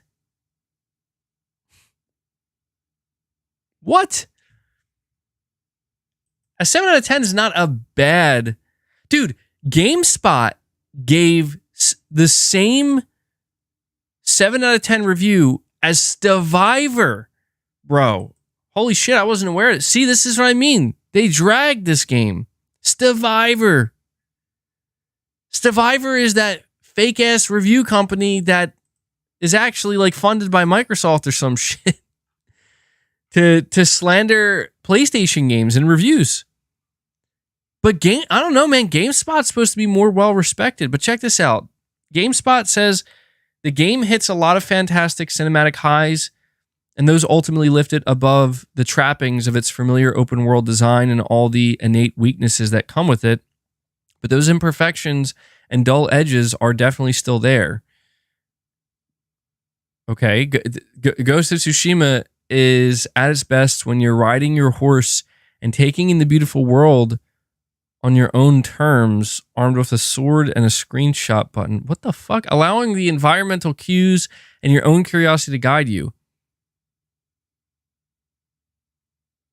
See, this is what annoys me about these reviews. Like, I know I'm over here randomly getting salty about an old-ass Ghost of Tsushima review, but it's like, what? Like, what do you mean imperfect? Like, I'm not saying Ghost of Tsushima was a perfect game, but you're going to give it a 10 out of 10, saying that this open world quest design comes with innate weaknesses and dull edges. But then proceeds to say that Ghost of Tsushima is at its best when you're riding around doing things on your own terms. Like, yeah, that's what you do in Ghost of Tsushima. That's how you even unlock the side quest. You have to go explore and do things on your own terms. Unless they just mean like, I don't know, maybe they just mean they thought the quests themselves were boring, but it's like, I don't know, man. If that's what they're saying here, I completely disagree. Don't get me wrong. I mean, there's room for improvement. I don't get it. Let's read Survivors, though. Survivor says, in very short, like the initial entry in Assassin's Creed, the franchise, it unashamedly copies. Oh, man. Ghost of Tsushima is good, but not great. I finished it to complete it, not because I was invested in the mixed bag. Not because I was invested in the mixed bag that was presented. Dude, Survivor could go fuck themselves, bro. Like, really. Like, what a garbage. That was the entirety of the summarization. What a garbage website, bro. That's a joke. How is that counted towards this Metacritic score? At least GameSpot, attempted to explain their reasoning. We got, holy shit, 1, 2, 3, 4, 5, 6, 7, 8, 9. Oh man, 8 6 out of 10s and a 5 out of 10, bro. What? Dude, I think I must have missed this shit the first time around. This is fun. Game Critics gives Ghost of Tsushima a 5 out of 10. And this was published on August 13th, 2020. So like a month after the game came out. Let's read what they have to say. As appropriate as it would be to knock Tsushima for being the same sort of boilerplate open world that Ubisoft tosses out every few months, the truth is that I still got some entertainment out of roaming the pretty landscape and engaging repetitive tasks at my own pace. That said, every time Tsushima subjected me to its dreadful story and the tedious, oh man, those are fighting words, and the tedious critical path missions, my patience wore thin. Ghost of Tsushima is positioned as PlayStation 4's last hurrah, and while it's an underwhelming note to end on, perhaps the game that pushes technological boundaries while taking zero creative risks is a fitting bookend for this generation. Oh man, I am so sick and fucking tired of this mentality and this attitude from these reviewers and people in the gaming industry, where it's like, if this game, so help me God, attempts to do anything that previous games have done in this industry, I'm gonna fucking lose it. Like, dude, take a break from gaming. Do everybody a favor. Walk away, take a break from gaming. Okay? Read the Days Gone reviews. Yeah, maybe we should do that next. You're saying don't let it keep you up at night, bro. Dude, this is gonna give me night sweats. Do you understand? A 5 out of 10? No, but I'm just trying to be funny here, but in all seriousness though, like, dude, a 5 out of 10, I can understand if you thought the game was too like boilerplate. I can understand if you're like, no, I've been here, I've done this. But like, you're saying the game's boilerplate and it has a horrible story? Like, basically the only thing they gave it credit for was it looks good. It's like, what? Nothing about the combat. whatever, man. Whatever. I hate some of this shit, dude, because it's like, and it's not exclusive. I want to make it clear. This type of shit is not exclusive to PlayStation games either. Like, you're going to see people come out and give Starfield like a fucking 4 out of 10. It's like, look, man, I get that there are people out there that have an axe to grind with Microsoft or Bethesda, but Starfield's not going to be a 4 out. Like, unless it's completely broken, which I don't think it will be. It just went gold. It's not going to be a 4 out of 10. But you know there's going to be that review that's like, yeah, this is a 4 out of 10. Like, come on, dude. Like, this is the type of shit where it's like these reviews for games, like they're not helpful. Like, they're just not. You're saying, can you recall many Jin Sakai moments though? I can actually, yeah. Like, some of the best story moments, in my opinion, were all the flashbacks that Jin had. And maybe this is where I get maybe the story beats just weren't strong enough for some people, or they didn't like it as much. But I remember all the flashbacks he had with his uncle and being raised by his uncle. I remember the moment when, at the beginning, when he, like, you know, is out there. I think it was on like one of the first main missions you do. And, you know, he's basically talking to Yuna, and like, we don't kill, you know, or we're, you know, we do it this, like, we have to, if we're going to kill, we have to do it honorably, you know, just this kind of inner turmoil where it's like, he's beginning to, you could kind of tell, like, he wants to adhere to the code of honor. I don't know, man. I just really love that aspect. I loved, like, Jin Sakai is one of the best characters in my opinion, because it really is about like a person, and it's presented pretty believably that it is totally like conflicted. Because I feel like too many times in a lot of these games, when we get the main character, they're just gung-ho in the sense that, like, they have a mission, they're unwavering, and that's cool and that works. But it's just really interesting for once to kind of get like a main character that has a lot of inner conflict and is kind of unsure about the direction he's going in, and whether it's the right or wrong thing to do. And then kind of seeing how, and I don't want to spoil anything for anybody who hasn't played it, but, you know, I mean, Ghost of Tsushima's ending is one of the most memorable endings in games for me, truthfully. You're saying, stop it, MBG, just stop. Ghost was mid. Bro, no, you get no fucking way, man. Leviathan X. Listen. I'm not saying you're an Xbox fan, but I'm asking this question seriously. It's not a console war question. I mean, maybe inherently it is, but it's a serious question.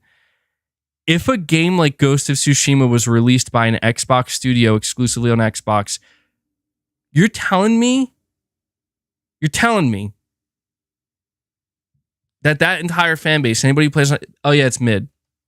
That's a mid game from Xbox. Get the fuck, come on, bro. Come on.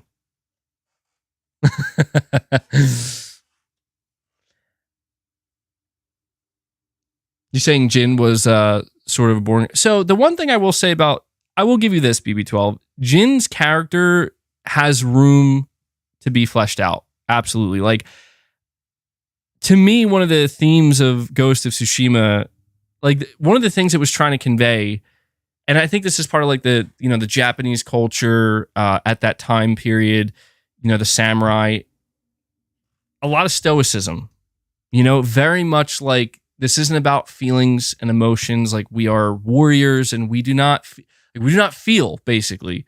We do not make decisions based on feelings. Like, we are rocks, you know, like, we're very stoic. And I think for some people that made it a little bit, you know, it did make it feel a little bit less, it was less emotionally driven.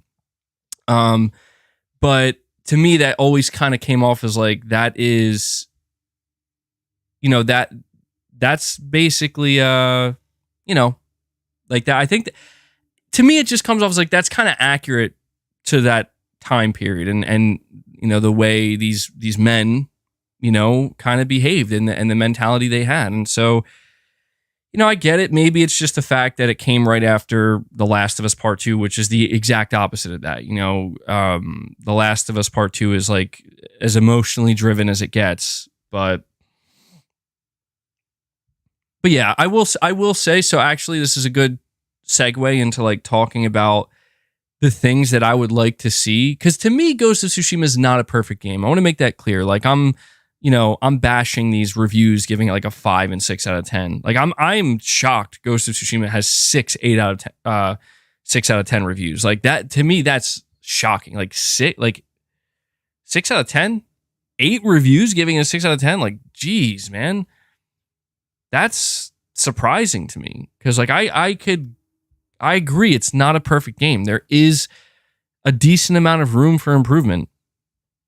You say facial animations? Yeah, I mean, things like that. Like, here are the areas of improvement. Here are some areas, because I know I'm so high up on the game, I should probably tell you guys some of the things that I would like to see improved.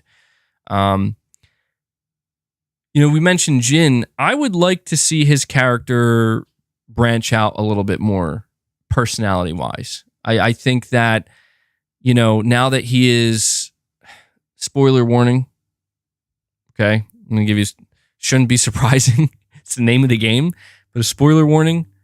Now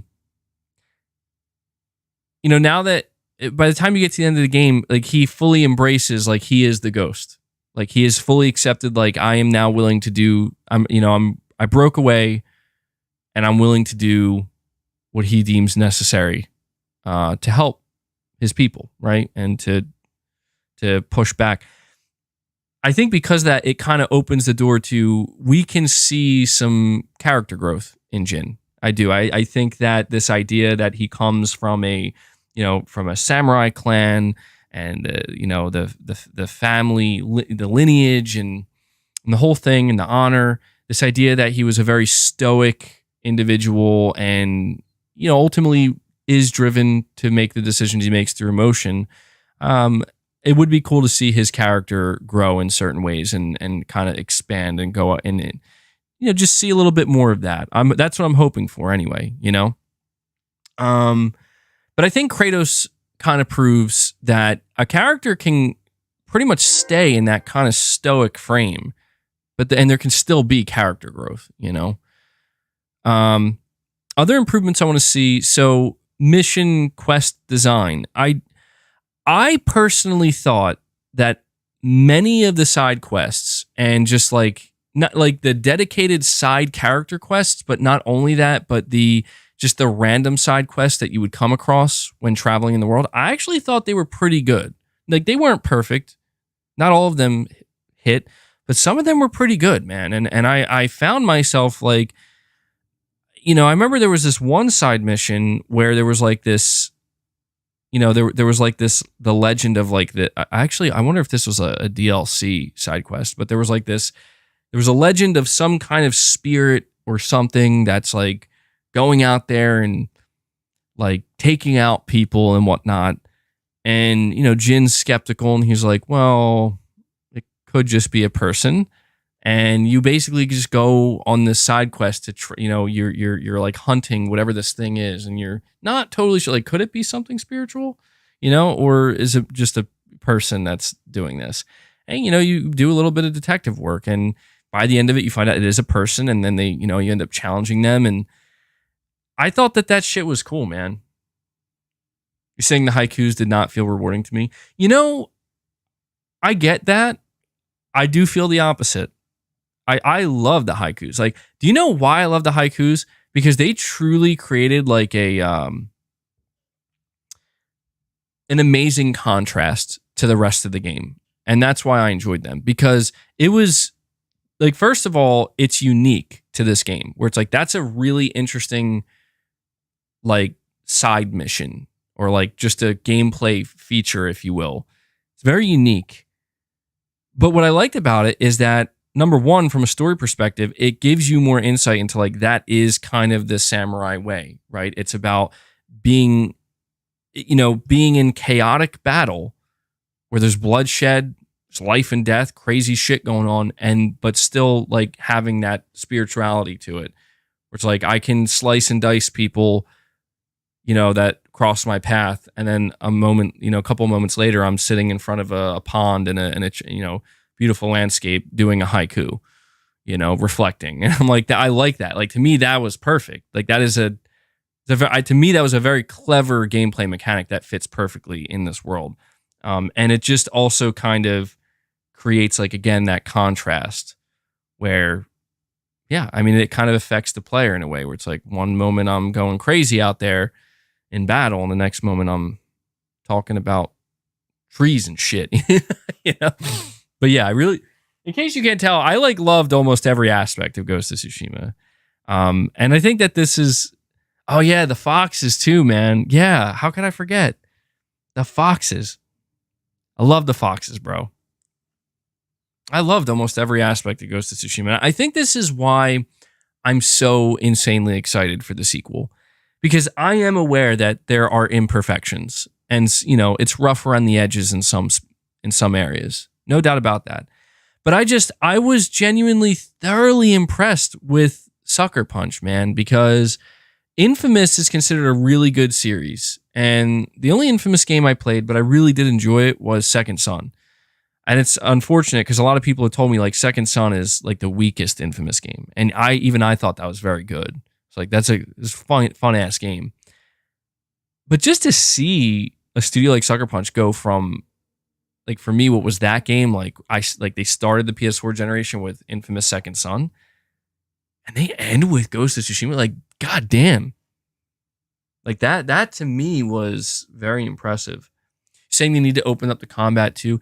Yeah, that's the one thing that I feel like they have their work cut out for them with a sequel to Ghost of Tsushima when it comes to the combat.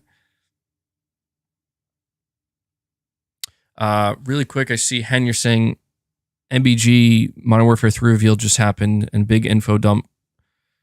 All right, yeah, I'll go check that out after this topic. We'll go, it's breaking news or whatever, so once I finish the Ghost of Tsushima topic, I'll go check out what's going on with Call of Duty. Because, I mean, it's still coming to PlayStation. I know people are going to want to play it. Actually, I'm curious myself. I am curious. I'm not enthusiastic, but I am, I'll just see what it looks like. But I just wanted to say, like, when it comes to the combat of Ghost of Tsushima, I feel like they really do have their work, no pun intended, cut out for them. Because Ghost of Tsushima's combat is, I struggle to think how they could properly expand it.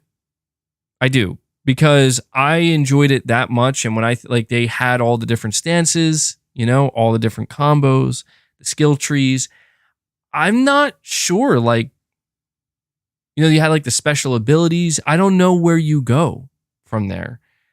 Maybe you just add more, like maybe you add more stances, saying more weapons. Yeah. Actually, yeah, that is a possibility, because now that he's fully embraced the ghost, we could see him, maybe it's not just katana-based sword fighting, in combat. Maybe now they can add more. But yeah, the combat, I agree. I agree that Ghost of Tsushima's combat was absolutely S tier. For sure. Like, I mean, it like, to me, that was, out of everything in that game, that really kind of kept me hooked. And to prove to you just how hooked I was on that gameplay, I put like 40 hours into, or more, into the Ghost of Tsushima Legends multiplayer. I even did the raid in the Ghost of Tsushima. And I don't do raids, okay? But I did it for Ghost of Tsushima. I fucking love that game, man. I love that combat. And I mean, I know. I mean, I oftentimes ask myself, like, what is my favorite PlayStation franchise? Like, what is my all-time favorite? And man, I'm not going to answer that question right now, because I might do like a members video talking about this topic, but it's something that I definitely have to think about. Jim about to grab that gat. Yeah, dude. Perfect Image. Thank you for the super chat, man. You're saying, I don't know for everyone, but for me, after my godmother died during COVID-19, Ghost was there to help me meditate and cope with her loss. I guess Ghost is not for everyone. Yeah, dude. Well, first off, I'm sorry to hear that, Perfect Image. It's very sad.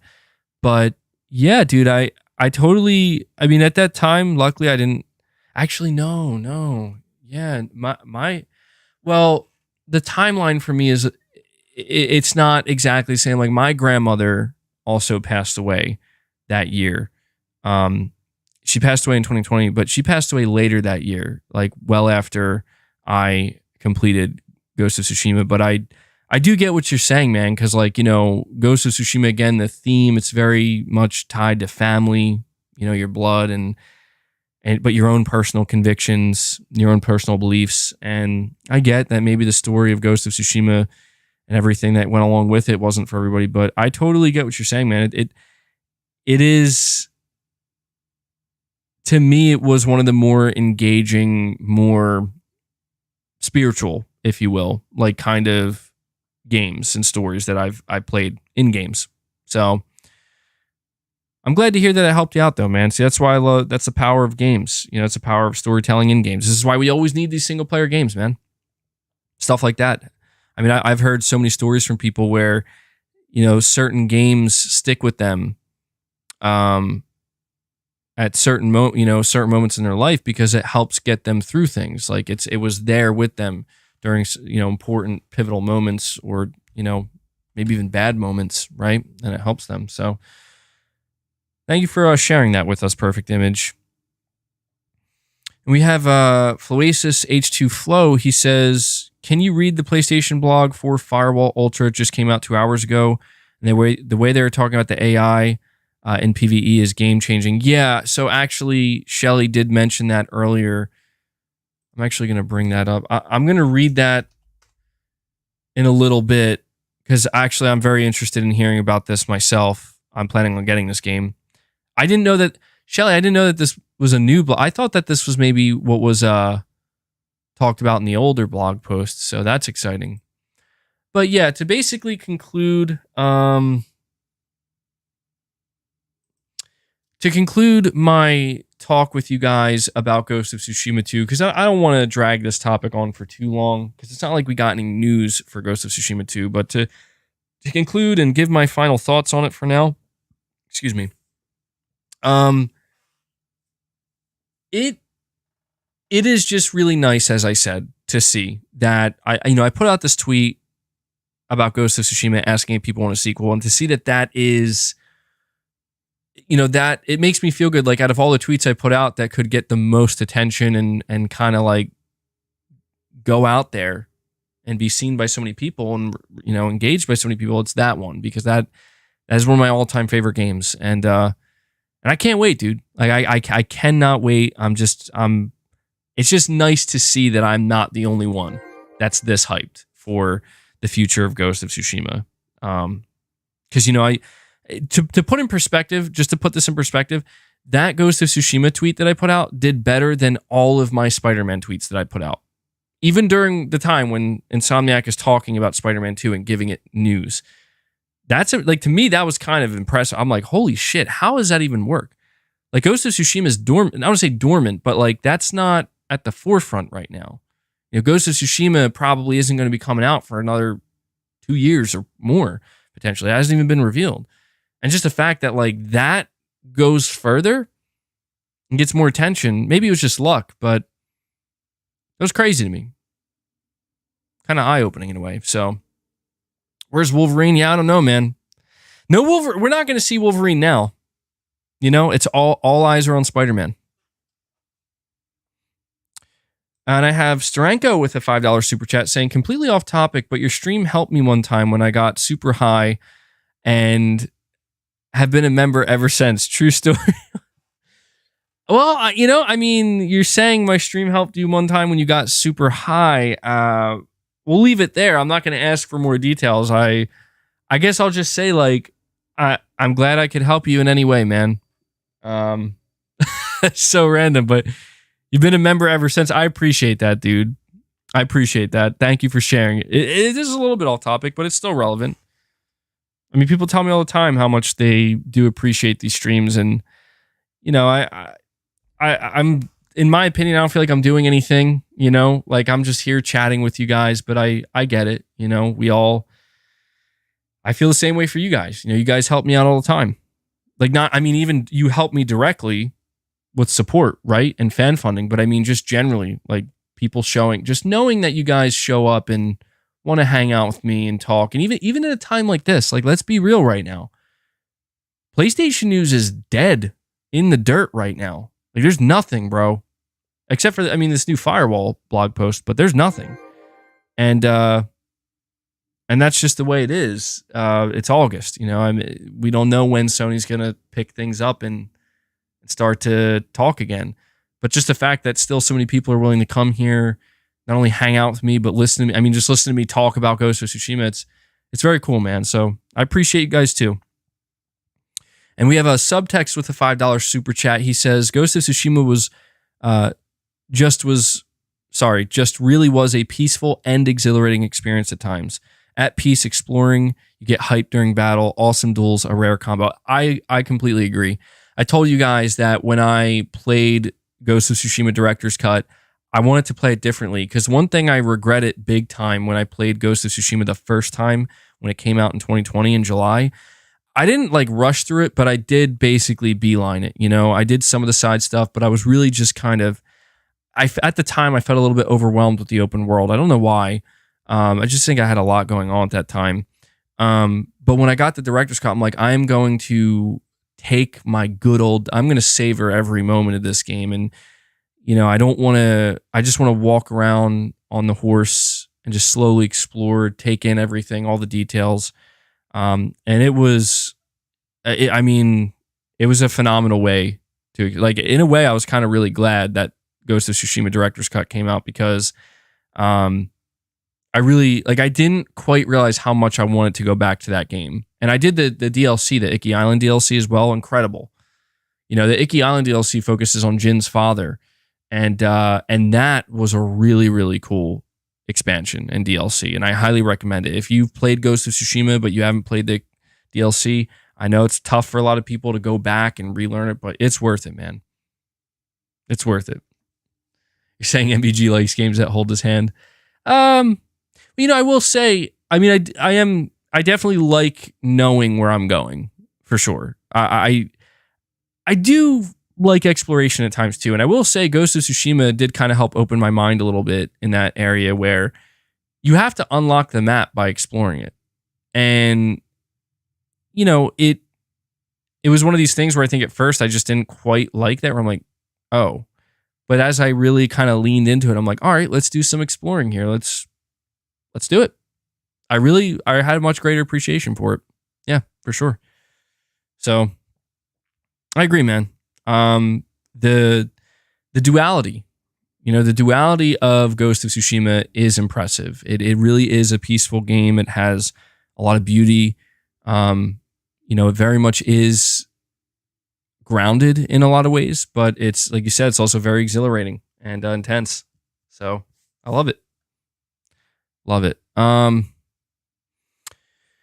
Matt York, longtime member for 18 months. Really appreciate that long-time support, man. He says, holding Firewall Ultra back is the lack of a manual reload from what I'm hearing. Reloading is automatic, which is a missed opportunity. Interesting. I wish I could tell you how that makes me feel. You're saying that's a missed opportunity. I don't know, because if Firewall Ultra is the first shooter I ever experienced in VR, to me, it might feel fine, because it's well, this is all I know. You know what I mean? But maybe that is a little weird. I don't know. There aren't many games where I'm used to just, yeah, in most shooters, I press square to reload, after a kill or something, But Capono says, shout out to Matt for 18 months of MBG rants. Yeah, dude, that long-term member. Really appreciate that. Continued support, Matt. Means a lot. You're saying they are adding a hardcore mode to the game with manual reload? Oh, okay. Well, there you go, Matt. Josh has our back here with some good info. Apparently, they are going to add that. Yeah, I didn't think about that. Manual reload. So, when you say, hold on, I might be misunderstanding. So, Matt, when you say manual reload, because we're talking about VR, oh, yeah. I didn't quite understand. As in you grab your own magazine and, oh, yeah, I didn't even think of that. See, this is what I mean, where it's I'm not, that's something that you would never really see. Frankly, you'd never see a manual reload in a 2D game. You press a button. That is you manually reloading. So I guess when you say automatically reloading, you mean it's basically like the way it is in regular games where you just press like square to reload. Yeah, that's interesting. Basically simulates like the whole experience. I did not think of that. Yeah, that's a whole layer of immersion. Saying RE8 has it and it's nuts. Ooh. I didn't know that. I feel like I read that before about Resident. See, this is where I'm getting excited because that's so cool. That is really cool. That is like a whole new gameplay mechanic that can't exist in 2D. I mean, it can exist in 2D, but it would probably be terrible. I'm getting excited, man. I am. Well, there we go. I guess we'll see how it ends up working out with the hardcore mode. MBG, it can be hard to find the clear sweet spot on PSVR 2 at first. Make sure you look up tips on how to do it. Yeah, I gotta say that out of everything is what I'm mostly worried about. And Josh, to answer your question, I am expecting, like, I have to sign for it when it gets here. PSVR, it says, let me check the tracking. Let me check real quick. I am expecting it to arrive today. It was supposed to be here yesterday, and I was going to save it to unbox on stream, but it got delayed.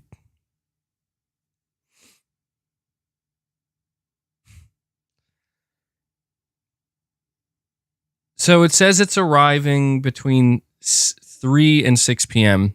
Eastern time. So it's tough. I mean, most of the time with with these trackers, it usually comes closer to the later time they give. So unfortunately, I don't know, man. Like, do I not unbox it? You know, like if it comes here after my stream, do I just hold on to it? Do I dive right into it? I don't know. I'll have to think about it. But I was just going to say, yeah, I know some people have some trouble with the sweet spot, and I'm going to be really conscious of that because I've heard stories about, like, people not realizing, that the game, like, it doesn't look as clear because you haven't hit the sweet spot yet, saying do an emergency stream. I'll think about it, man. I'll think about it. All right. So what I'm going to do now is I'm going to move over here to Twitter. You're saying there was a big info. Here we go. A big info blowout on Call of Duty. Incoming, if you are there, get out.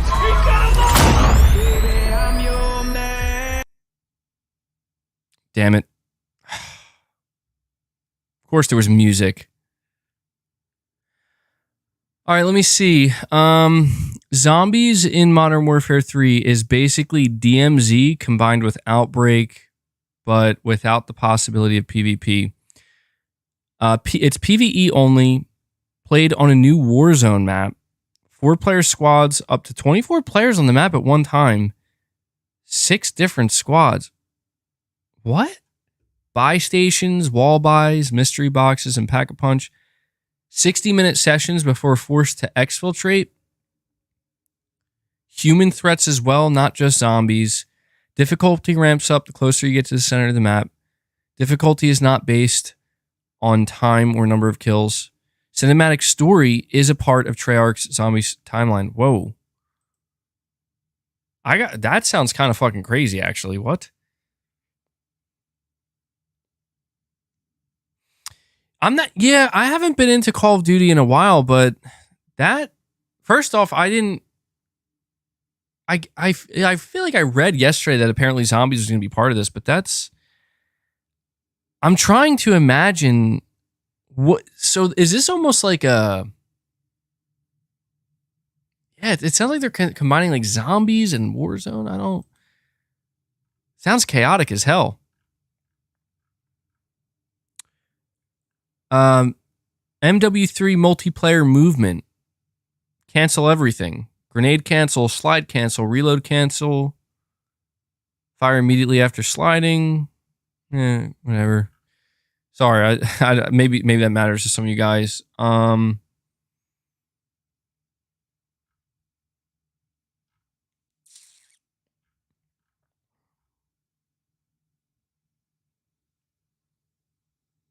Let me see. I'm trying to get some other information on it. Okay, so it's been confirmed that all of the multiplayer maps shipping, there are going to be 16 maps shipping with Modern Warfare 3. They are all it's been confirmed they're all 16 Modern Warfare 2 2009 maps remastered. I hate them. Like, I love it and I hate it. I do. Like, I love it. I love that damn MW2 really had the best maps. I hate that they are just pounding me with nostalgia now. They're just throwing the nostalgia at me where they're like, yeah, you remember these maps? You remember MW2 from 2009? Oh, sounds pretty good, right? Like, no. Okay? No. So you played The Last of Us 3 times, MVG. I know. I've played a lot of Call of Duty over the years. Let me see. What else is there here?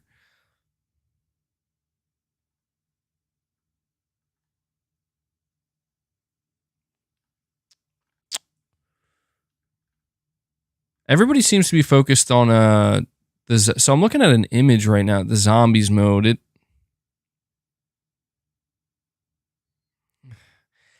You know what? See, this is frustrating to me, man, because like they know what they're doing. They know what they're doing, man. I don't. You know what? I feel like I should just bite my tongue here, but I don't know.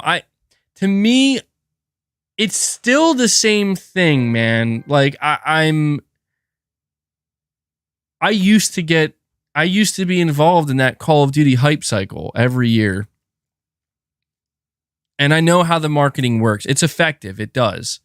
It works. And even right now, like as somebody who, former Call of Duty player, I'm like looking at this, I'm like, oh, it's like some of this looks pretty good, but I feel like that's the thing. It's like it is smoke and mirrors, man. Like I've been down this road so many times where it's like they get you with the marketing, they reel you in with the hype, you buy the game, and after a month you're like, this shit sucks. You're like, this is the same game. You're saying, dude, they're going back to classic movement and speed gameplay. No more tactical rejoice. Well, that's the thing. Did they show any gameplay? Because that's what I'm trying to find right now. Because you're not the first person to tell me that. And that to me is interesting. Because it's like, if that's true, I'm not kidding. I have to see it. Like, I have to see it. That I need to see what this gameplay looks like, because I feel like every year it's the same thing. It's like they're doing that thing again. They're doing the thing. That thing that you wanted them to do, they're doing it now. And it's like, okay. And then it's like you see it. It's like, but did they really though? It's like, did they really do it? And I don't know. Sledgehammer's making it. Sledgehammer's interesting. Treyarch's really I'll be honest, Treyarch is really the only Call of Duty studio that I care about. I think Treyarch makes the best Call of Duty games. I think they always have. I don't know, man. Like, this is a tough sell for me. Right now, I have no intention of buying MW3. I feel like I'm totally out of the game here. But I want to see. I'll be honest with you too. Let me be real with you guys for a minute. Not that I haven't been real, but I guess what I'm really trying to say is let me talk about an aspect to Call of Duty that you want to talk about being worried about Sony's live service approach. I have such a love-hate relationship with live service games. But do you know what really sucks about Call of Duty to me? And I feel like even the most diehard, maybe some of the most diehard Call of Duty fans would agree with me. But before I say that, Josh, I want to get to your super chat because it looks like you're saying here you're heading back into work, but I'll be listening. You're saying, I hope you have a great time with it tonight. Check out some tips and games from VR channels and get on that GT7. I'm not even a racing game guy, and I love GT7. Hell yeah, dude. That's the only thing I'm really torn if I should wait to dive in. I don't know. It's going to be hard to resist. Because I'm sitting here maybe I should wait. Maybe I should wait for Firewall. I just want to, I don't know. I want to play that game, but a lot of you have told me you should get adjusted. But yeah, I'm gonna, no matter what, man, I'm looking forward to it. So hopefully in the coming days, probably the next 2 or 3 streams, I'll be talking to you about my experience with it, man. So I appreciate all the super chats, Josh. I appreciate that support, bud.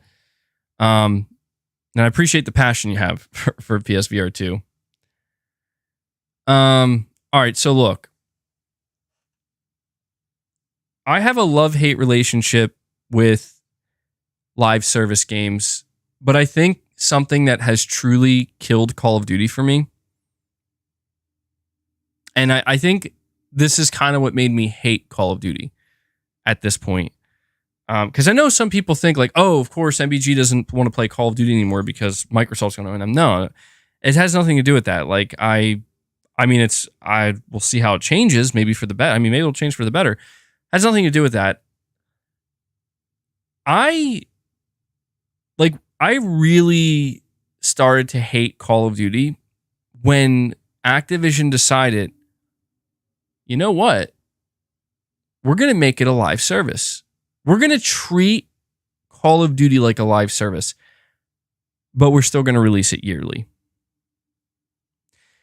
It still drives me fucking nuts because it's dude, I have been conditioned, and it's a good thing for them because I would be the person that would buy Call of Duty every year, but they always tried to change it up enough. But more importantly, it was self-contained. That is the important thing. Okay, well, whatever vehicle just drove by my house practically gave my cats a heart attack. So thanks for that, man. Every year we would get a new Call of Duty, it felt self-contained. And it also felt like it was possible to finish the game to an extent. You would buy the game, there would be a campaign. You play the campaign. When you're done with the campaign, maybe you go to zombies. In zombies, there's some Easter eggs. You do the Easter egg, maybe zombies just kind of becomes a round-based mode that you do for fun sometimes. And then even in the multiplayer, there's DLC packs. The DLC packs release every couple of months, get some new maps, right? Maybe a new weapon or two. And prestiging. In Call of Duty, when you would prestige, there's an end point. 10 prestiges. And in some games, 15 or 20 prestiges. But you grind and you grind and you grind, but then you get to that end point. And then after that, you just play for fun, wait for the next game, or do some challenges. The way that they treat Call of Duty now, it's all psychological. It's all about we got to keep you hooked. We got to keep you hooked. And we got to keep you giving money. Here's fucking 20 weapon skins. Here's a menu and a navigation system that looks like it like you're on a fucking streaming service. Go level up. Go prestige. Oh wait, but we're gonna reset all the levels so you can just keep being on that hamster wheel. We're just gonna keep re-releasing the same operator skins, just with slight variations. Our main focus now on DLC is just going to be operators. And I don't know, man. This is maybe just the traditionalist in me, but to me, Call of Duty was a yearly release with premium DLC. And it was just a self-contained, and it worked. It fucking worked. But then, the industry changed, and now it's all about the microtransactions. And this is, the reason why I think it's particularly bad with Call of Duty for me, because I've played live service games that are like that, where it's like hamster wheel. But that's not what Call of Duty ever was to me. And the day that it became that was the day that I was like, I just can't do this anymore. Like it's, you broke my brain here, guys. Like now, like the last couple times I tried playing Call of Duty, it felt pointless. Like it legitimately felt pointless, because I'm like, where's it end? It's like, it doesn't. Until you could go to the next game. And that's the thing, is like every time they release a new game now, it's like, I'm not falling for it this time. Like, I'm just not. Where it's like, I know what you're doing. I know what 16 MW2 maps. We got a campaign. Look at all the changes we're making. The multiplayer. Oh, it's going to be like the classic good old days. No, it's not. You're saying it's not resetting, guys? But yeah, MW3 is the strangest to me, because MW3 is the closest, like you said, because you're right. You're right. They're not resetting it. Like they're letting you carry your stuff over. It's basically an expansion. I get that. But I don't know, man. Maybe I am just truly burned out on Call of Duty. It could just be that. I don't know. I feel like if this was a couple years ago, 3 or 4 years ago, if I'd seen MW3, I would have been all over it. But now I'm just like, I don't know, man.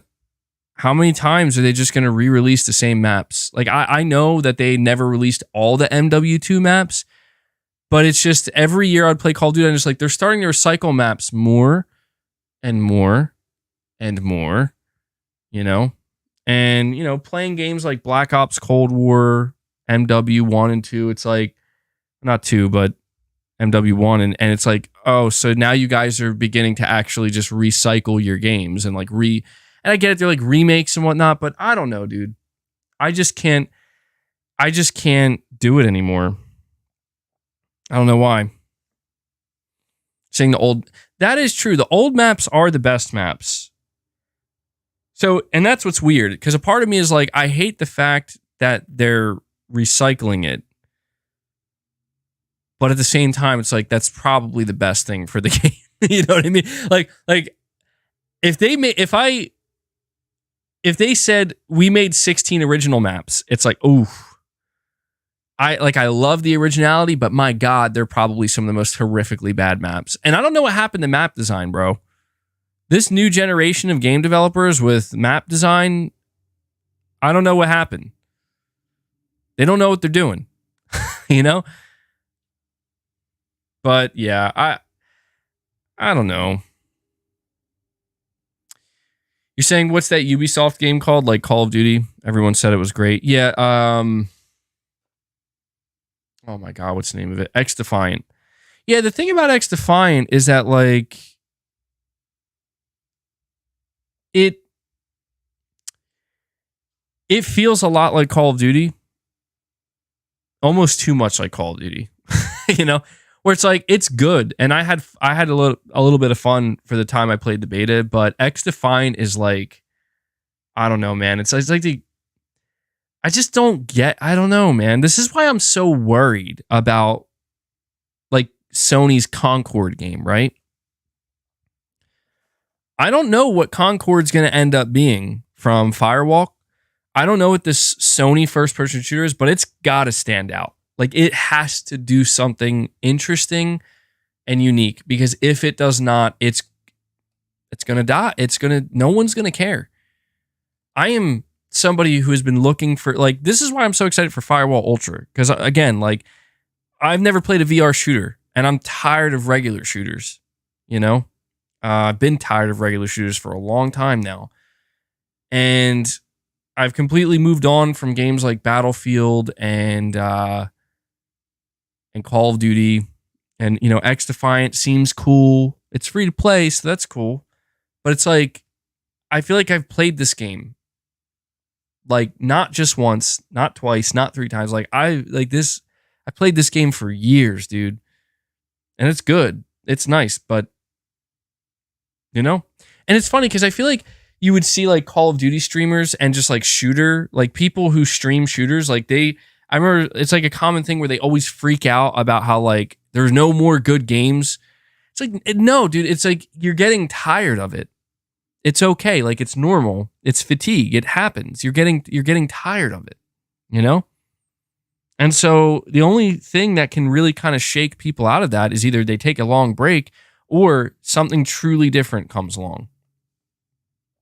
And Modern Warfare, and the thing that bothers me about Modern Warfare 3 is that it is the antithesis of different. It is the same. And for some people, that's exactly what they want. But it is. Like even if it goes back to the classic movement system, it's like, okay, how many games did we get from Call of Duty that have that movement system? And that's good if you like that, but it's like, it's still the same. Like it's, you know, it's just ping-ponging back and forth. The new thing, the old thing, the new thing, the old thing, the new thing 3 times in a row, and then we go back to the old thing. Then we go back to the new thing, and then people want the old thing again. You know, it's just like, it's tough, man. But that's the machine. Perfect Image with the $2 super chat. He says, Call of Duty lost me after pay to win. Better when you worked for it. Yeah, I mean, Call of Duty lost me when, and this is what I'm just going to be real right now. Again, I got to stop saying that because that implies that I'm not being real. But I think what I'm trying to say is I'm going to be brutally honest right now. That's what I'm going to be. I'm going to be brutally honest. Fuck Fortnite, bro. That's what I'm going to say. Fuck Fortnite. Because this game fucked everything. It did. I mean, don't get me wrong. Things were already fucked before it, but it just ultra fucked it. Like, we were at a point where loot boxes were a thing. And we did win the battle. We did win the battle, right? Where it's like, screw your loot boxes. Screw your pay to win. And then Fortnite came along and it's like, listen, we got a solution. And it is. That's the thing. You're saying Fortnite is fun, low-key. I know. I'm not saying, when I say like fuck Fortnite, I'm not talking about the gameplay. I'm talking about their monetization. It's too effective. And I hate that. I hate that because it's like, God damn it, dude. I can't, it's almost like I can't complain about it because it's like, well, what's the problem? If you don't want the skins, don't buy it. It's just because that's all it is. You know? like the game is about selling skins. And to me, I don't know, it's just, it worries me because I noticed that this is what is becoming of multiplayer game. Like, this is what's happening with multiplayer games. Saying Fortnite is the best game ever. You know, I say fuck Fortnite for the first time ever. I get all these Fortnite fans in my chat where I'm like, okay, sorry. I mean, I didn't know. I know I sound like a hater. I don't know, man. Like, is anybody else just sometimes getting the feeling like there has to be a different way to do this?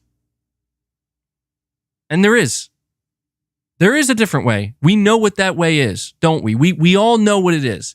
You know, I know. Unless you're really young, maybe you don't know. But for those of us who do know, this is why it tortures us, because we know the different way. We know what the other way is. You know what the other way is? Making a complete, just self-contained product that you sell. Even if it's multiplayer. That doesn't happen anymore. That doesn't exist anymore. And this is what I hate about, like, I love multiplayer gaming. I hate that it only comes in one form now. It only comes in one package. And that package is live service. You know? There's no other way. MVG does not like games with no blood. We understand. No. Keep in mind, when I say fuck Fortnite, I'm not talking about the aesthetic. I do not care. It's not about I'm talking about the monetization of Fortnite and the fact it's so popular. It's not like Fortnite is the only game. You're saying, MVG, that's an industry problem, though, not a Fortnite problem. You are correct, but Fortnite is the game that facilitated that problem. To be clear. Fight me in Fortnite, MVG. We'll settle this like men in Fortnite. And I get it. Like, it doesn't, I know I'm like yelling at the cloud right now because it doesn't matter, but it's just Fortnite has ensured that multiplayer games will never go back to what they were, ever, under any circumstances. And that kills me, man. Like, I'm going to name a game. If you know this game, please tell me. Rainbow Six Vegas 1. Rainbow Six Vegas 2. Who knows these games? I know these games. I played these games. I bought these games. And you know, these games were fucking incredible. They were multiplayer-based games. Now, they did have a single player, but you played this for the multiplayer. And you know, in this multiplayer game, one of the coolest things I loved about it, the amount of different camos you can unlock for your soldier that you played as. So many camos. And you know how you unlock those camos? By ranking up, by leveling up, by playing the game. By playing the game. You're saying worst game ever? No way, bro. You're saying Vegas 2 ruined gaming with shields? Oh, shit, man. Maybe there's a whole layer here that I'm not aware of. But I do remember that about that game. It was self-contained, man.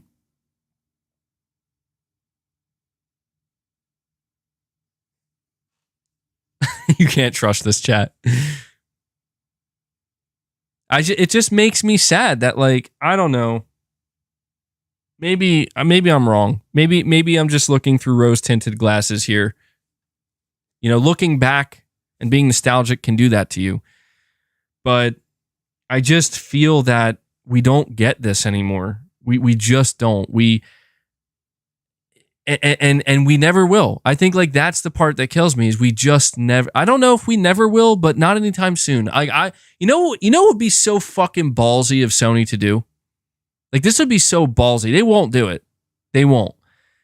But if they, like, let's just take The Last of Us. Again, this is not going to happen, but just imagine if this is the world we lived in. They reveal The Last of Us multiplayer. And after they show it, it's made clear, like, this is a multiplayer game that you pay $70 for, and there's PVE, there's co-op PVE, and there's PvP. There's no microtransactions. There are zero microtransactions. So, I mean, obviously that's not going to happen, but just imagine that.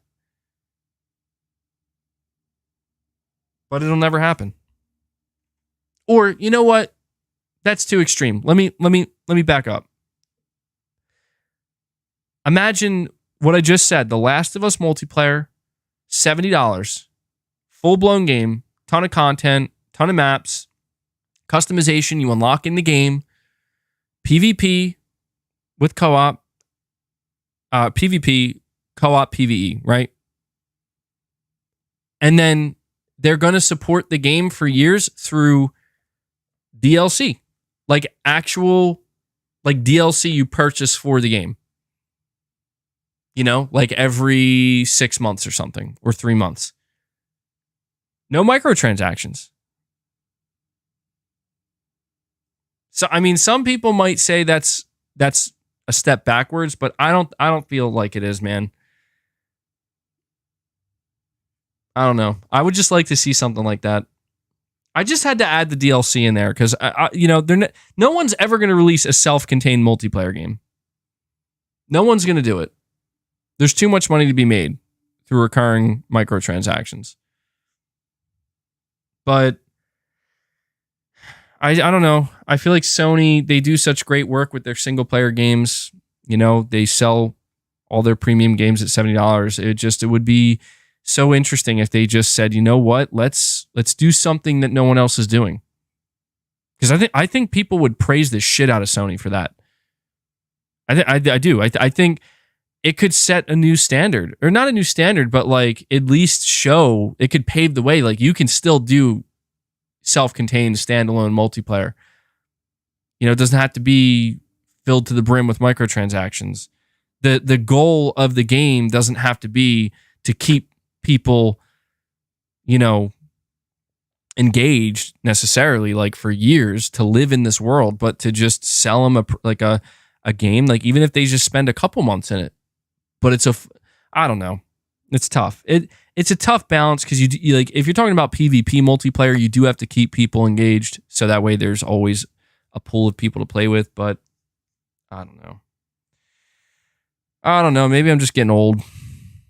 Maybe I'm just getting old here. That's probably it, you know?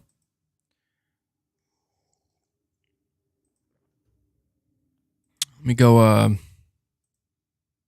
back over here on Twitter, see if there's anything else that came out.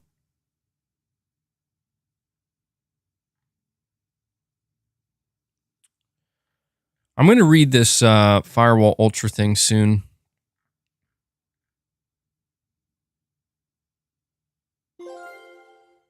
So by the way, Call of Duty is going to be $70. There were like some rumors that it was going to be like 40 or something. No, it's a full-blown $70 game. Yeah, I'm not seeing anything else. Let me check Reddit real quick.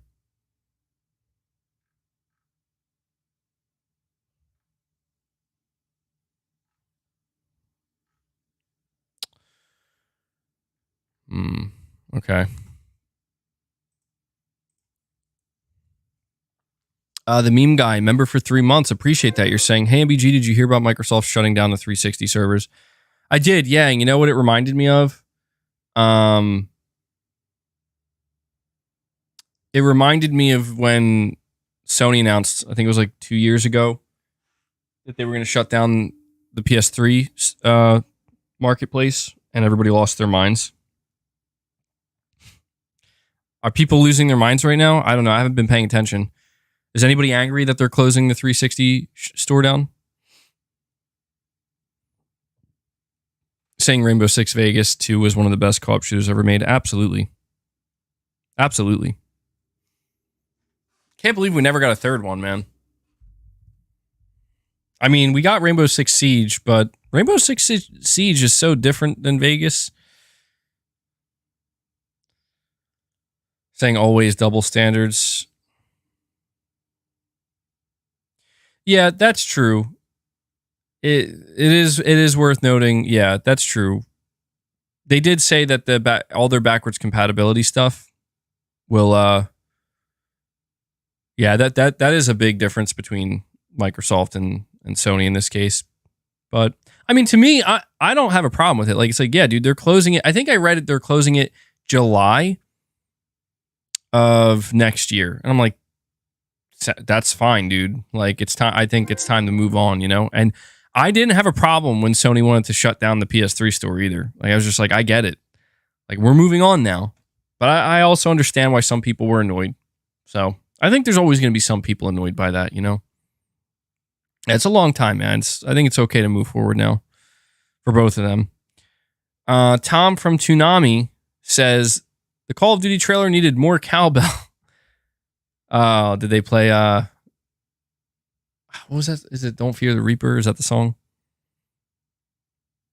Blue Oyster Cult? Is that, I think that's the name of the band? Needs more cowbell. Let me see here.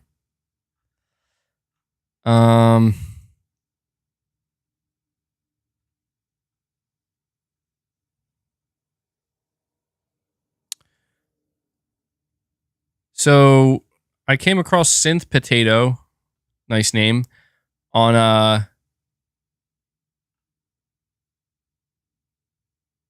wow. Yeah, so I came across Synth Potato on Twitter, and so this is just kind of a little follow-up to what we were talking about with Red Dead. He lists all the problems that Digital Foundry found He listed them really well here on Twitter with the port. Problem number 1, 30 FPS lock. Problem number 2, choppy camera movement and cutscene issues. Problem number 3, the UI is still in 720p and looks awful in a game now rendered in 4K. Problem number 4, over-sharpened shadows look out of place. Problem number 5, same level of detail and draw distance as the Xbox Series X. Problem number 6, only real improvement is using FSR 2.0. So, probably should have mentioned that earlier, but that was listed out really well. So, yeah, it's not good at all. Not good at all. I'm still trying to look for some Call of Duty stuff here just to see. But I think, yeah, it seems like it was a pretty tame reveal ultimately. Like, they didn't really show that much at all. Ironically enough, I think Sony's still going to market this game a bit. It's going to be like early access for the beta and stuff on PlayStation first. So weird and awkward, you know?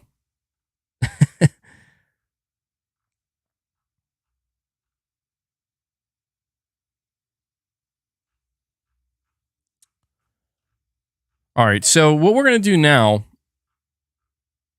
we're going to move on to this blog post for Firewall Ultra. Some of you guys were asking me to read this. I'm actually interested in reading this myself. Saying I should try the beta.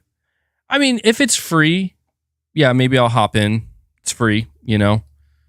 But man, it would take I will tell you, if I hop into the beta, it would take so much for me. Like this would have to be like one of the greatest games I ever experienced in the time I played that beta for me to be like, yeah, I'm gonna go pay $70 for this now. You know? But if it's a free, you know, if it comes out for free like a public beta, I'll give it a shot. All right, so heading over to the PlayStation blog, revealing first details on new Firewall Ultra PVE mode, Exfil. Today, we're pumped to reveal one of the biggest evolutions of the Firewall franchise by sharing new details on Firewall Ultra's player versus player environment, a game mode called Exfil, short for exfiltration. This brand new PvE game mode aims to challenge players in a group across every map that is available in-game to offer an unprecedented level of variety and excitement to the Firewall experience. In this blog, we're going to break down the new Exfil mode, and we're excited for everyone to check it out when Firewall Ultra launches exclusively for PlayStation VR 2 on August 24th. All right, let's see. The Firewall franchise is well known in VR for its pulse-pounding gameplay without respawns, intense firefights across an assortment of maps, and deep customization and progression. All those pillars are carried into the new PvE Exfil mode, but this time with the focus on challenging AI enemies. In Exfil, you and up to 3 other players will set out on missions to secure data on 3 laptops, which is a big change from the single-player laptop format in our PvP mode, Contracts. We've designed each map to accommodate both PvE and PvP game modes, so you're always uncovering new pathways through levels and finding great flanking spots to take out enemies. When you first load into a mission in Exfil, you'll hack into one of 2 available access points. Hey. He's doing it again. He's trying to bite my wires. Sorry, let me try this again. When you first load into a mission in Exfil, you'll hack into one of 2 available access points to reveal the laptop locations and then make your plan of attack. Will you try to split up and cover more ground as a squad, or will you stick together to cover each other's backs? Do you plan to sneak through corridors and try to remain undetected for as long as possible, or will you roll up guns blazing to wage war? The choice is yours, since every level in Exfil is like a miniature playground with a wide assortment of options available. Dude. Oh man, boss, you are frustrating me these days, bro. Come on. You gotta go. You're being bad. Dude's trying to take out my my PC here. Straight up. Trying to take it out. Sorry about that, guys. Don't know why he is behaving. You coming back for more, bro? I know you guys can't see him. He's like trying to fight me right now. Come on. Dude, he's giving me the death stare. He's looking at me like, what? Come on. All right, that's cool. Just keep giving me that death's there. I'm sorry. You're ruining the blog post reading, boss. All right, now he wants to come up. Boss wants to say hi to everybody. Come on. Come on. I know everybody wants to see you. Come on. Come on. There you go. All right. There he is. I'll back up a little bit so everybody can see more clearly. Say hi, boss.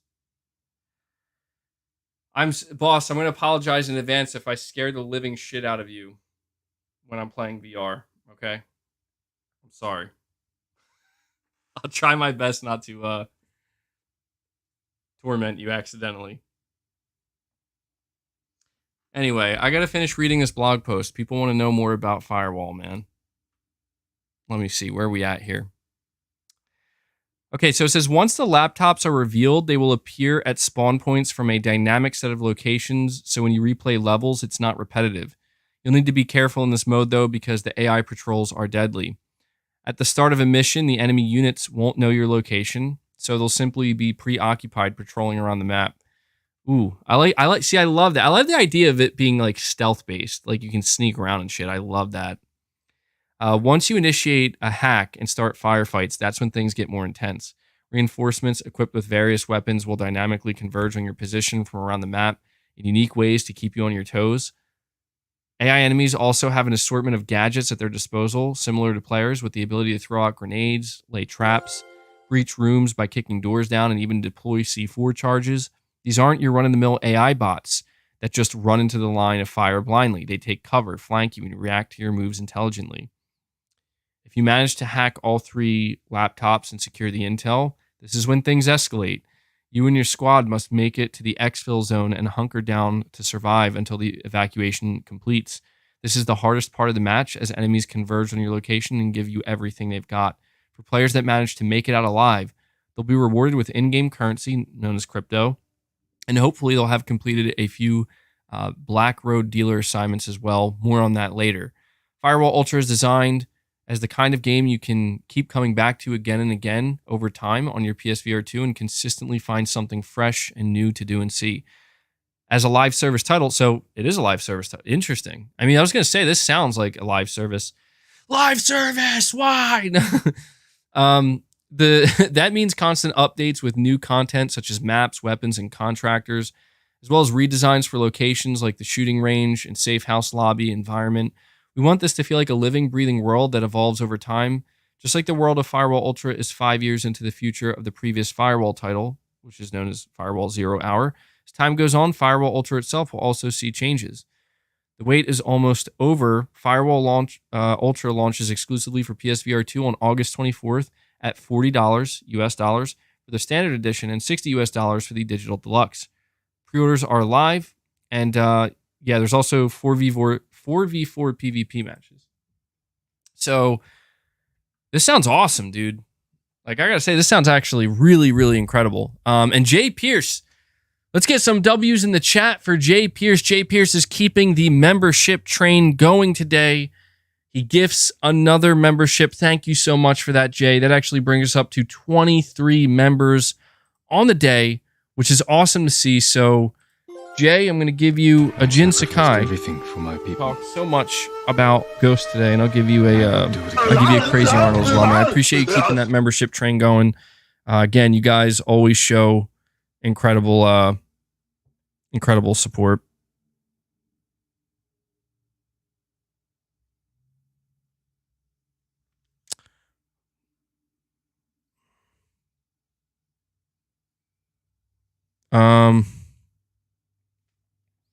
So yeah, I gotta say, man, like, I didn't even know that there was a PvE mode in Firewall Ultra, and this makes me even more excited about this game because I thought that the only thing that was going to be available for Firewall Ultra for PSVR 2 was the 4v4 PvP. And the fact that there's like this co-op mode, I love it, dude. It sounds intense as hell. Like, that's the thing. It sounds super intense. And I'm really excited, man. Like, I don't think I've ever, again, I don't want to get ahead of myself. I don't know if I've ever been this excited for a shooter, simply because just knowing that I'm going to experience this game in I don't know, man. I don't want to overhype myself, but it sounds very good. You're saying advice, keep boss out of the room while in VR to avoid injuring him seriously. Yeah, I'm going to, so I always have these questions that pop up when we talk about VR. I have a question about this. Movement, as in like walking or running. Like, I get the feeling that when I put on this VR headset, right? And let's say I'm playing Firewall Ultra, like I get the feeling, since I've never experienced it, that my instinct is going to be to want to move my legs and begin to move. Like how intuitive is it? Because I know you're still using the sticks to move forward, and to for camera movement, or not camera movement, but just moving around in the space. MVG jumps out of the window. Dude, I don't know. Like, to me, I don't know. Like, I feel like that seems confusing. You have to choose what works for you. Okay. Yeah, I can imagine that's probably I could be wrong. Maybe I'll adjust to it perfectly and it'll just come naturally, but I imagine that's something that'll take a little bit of getting used to. I didn't know there were so many options. You can move with the sticks. You can teleport? Really? Why does that sound game breaking?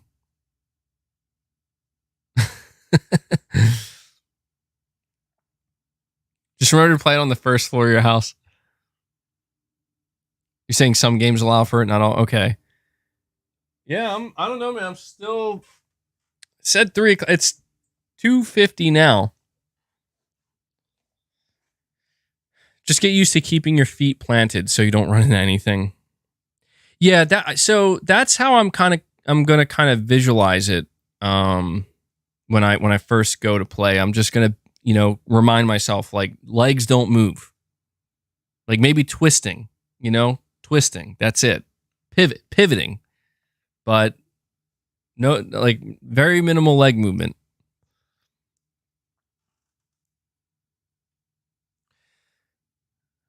I hope I have enough space. Like, I don't know. I guess I'll have to probably try playing in the living room. I don't know if there's enough space in here. I guess there is enough space in here. Maybe not, though. I could see myself smashing my elbows and shit. Yeah, it's really interesting, man. It's so close now. So close. It's been a long time since I felt, I don't know. I don't know if Exley's still here, but Exley said the other day, he was like, it's going to maybe reinvigorate your excitement. I think it was him that said it. And I got to say, man, like now that it's so close, like it's about to arrive, I don't know, dude. I'm hoping it lives up to it. I'm hoping it does, because I have not.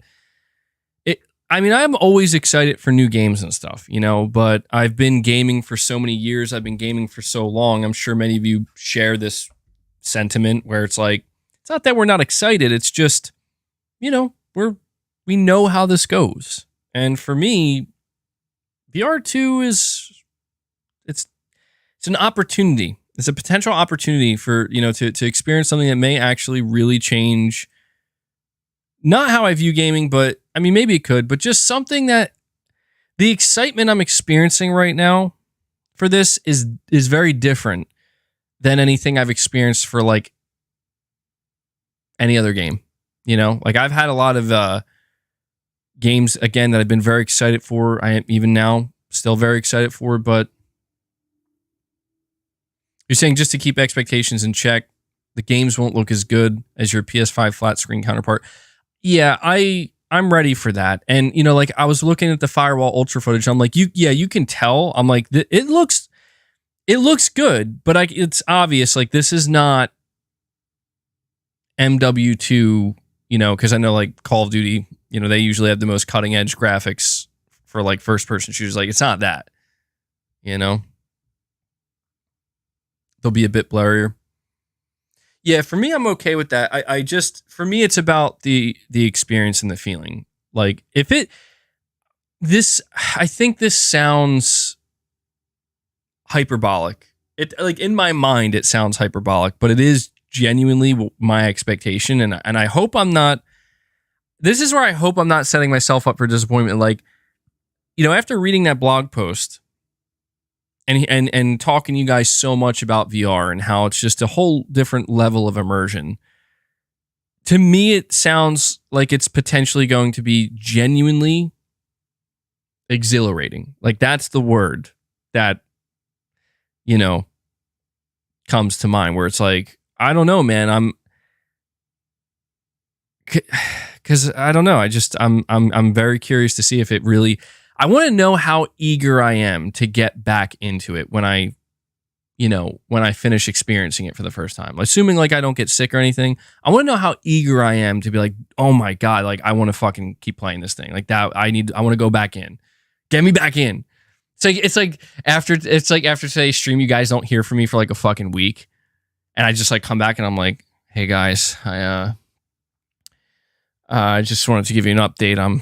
I live in VR now, so I'll stream from there. I'll catch you there. Like just to update you guys. That would be funny. But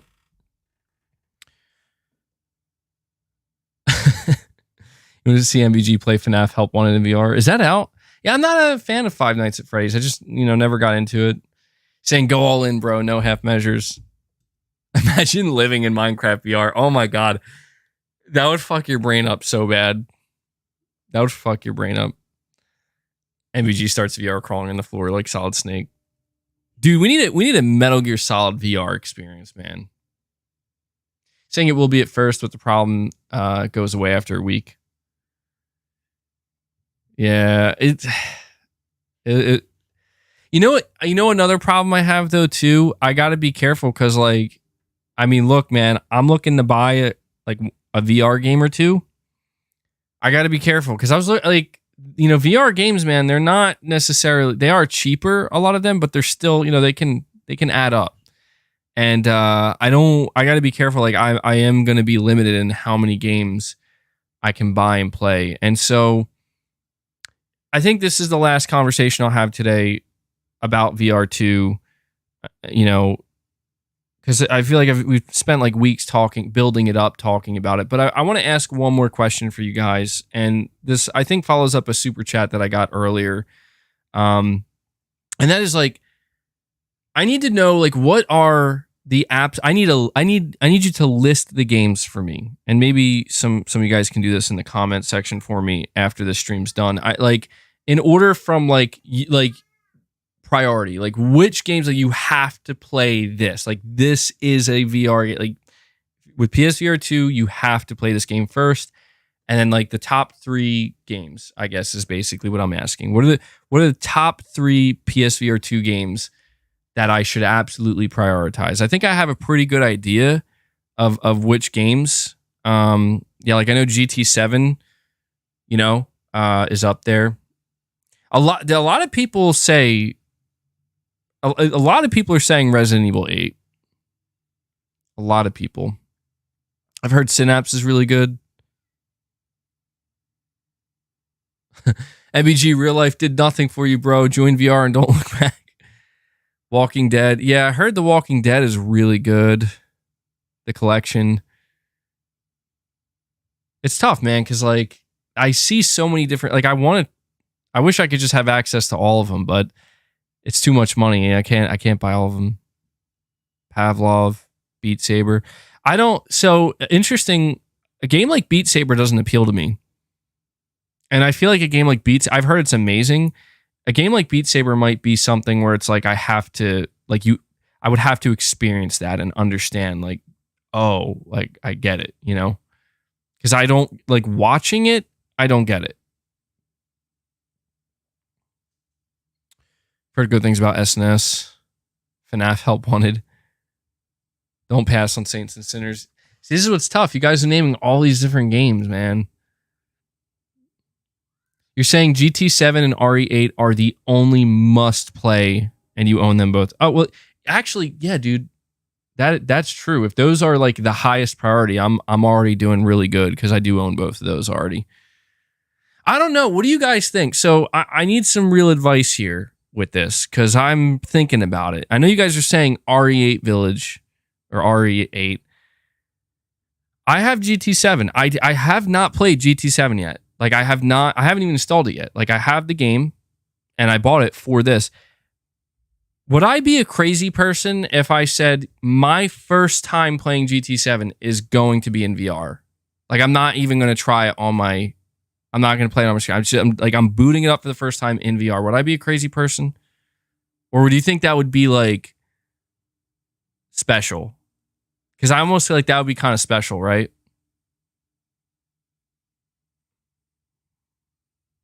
Or, I don't know. Or, hold on. Is that a mistake? Because if maybe it would be better. You're saying that's legendary? Yeah, maybe that would be legendary. I don't know. Fuck, man. You're saying not a mistake? Yeah, I don't know. I feel like that would blow my mind. Because I've never played GT before, man. I've never played Gran Turismo. So I don't know. You're saying play GT7 for sure? Yeah, I mean, if you go on the PlayStation Store, the first game that's listed is GT7. And actually, I think the second game is Resident Evil 8. So it seems like they're trying to push those games. You're saying enjoy it first normal, then VR. So you don't just play it in VR all the time.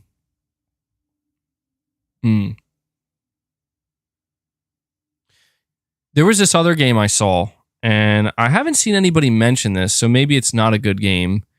But I just like scrolled past. I'm like, oh, it looks kind of like a fun shooter. There was this game called After the Fall. Is that game? It looks like a co-op shooter, but like just like a fun wave-based shooter. Is that game any good? Or is that one of those games that like kind of looks good, but it's really not?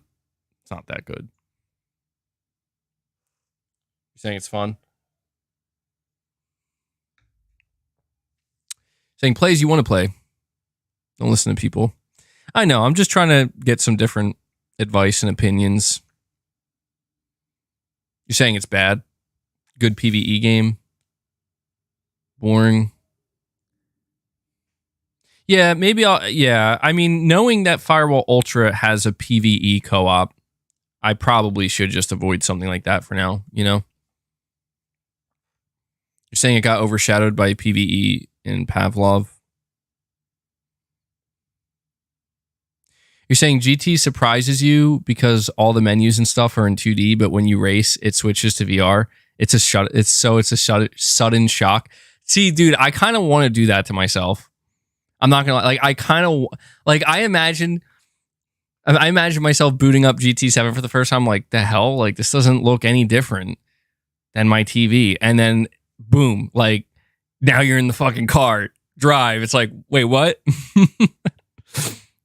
I'm just laughing at my own potential reaction to something like that. Saying it's like Left 4 Dead. Oh, that's interesting. Yeah, I don't know, man. This is I know everybody's out here like hyped up for Starfield and shit, and I'm over here being like, PSVR 2, let's go. Saying Moss is a good game to start with.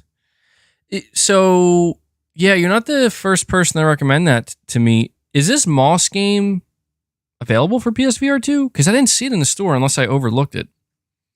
And we have The Rock. The Rock coming in, dropping a membership gift of his own today. He says, I'm back. Let's get some W's in the chat for The Rock. He's keeping the membership train going. Follows up Jay Pierce. They both gift a membership. The Rock drops one. That brings us up to 24 members on the day, man.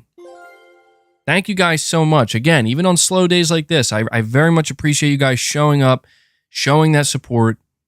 It means a lot to me. Thank you. And The Rock, I'll give you Crazy Arnold, and let's do Jim Ryan again. We're gonna have the games do our talk. Saying you just got out of work. Well, man, I won't lie. The stream isn't going to go on for much longer because I pretty much spent all the topics. Excuse me. But right now we're just talking a little bit about VR2.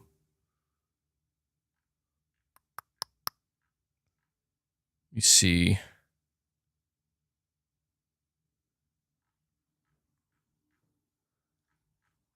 Where am I at here? Okay.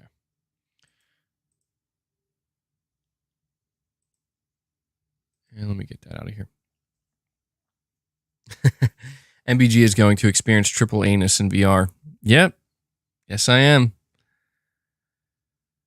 Yeah, I see so many people still talk about Half-Life Alyx and how this game like needs to come to PSVR 2. Apparently it's that good. And it remains to be seen if it will. I'm trying my best to like hold out a little bit here. I don't know if it would be wise to do that though. Like I don't know, part of me was kind of hoping like, you know, part of me was kind of hoping that the PSVR 2 delivery would come like almost at exactly. I mean, it's only 303, but I don't know, man. I'm gonna check. Let me check the tracking one more time, because it says it could come as late as 6 o'clock, and I'm not gonna be stream for another 3 hours. Let's see. Oh well, yeah, that's not gonna. They narrowed the window down, but it's still too wide.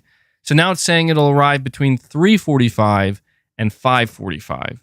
So even then, that's, you know, that's not going to happen. Yeah, unfortunately, guys, it's not. Damn it. Damn it. It's not. I don't think it's a huge deal. I don't know. Is it a big deal? It's just an unboxing. It's not like I'm going to put it on or anything or set it up right now, you know, as I'm unboxing it, but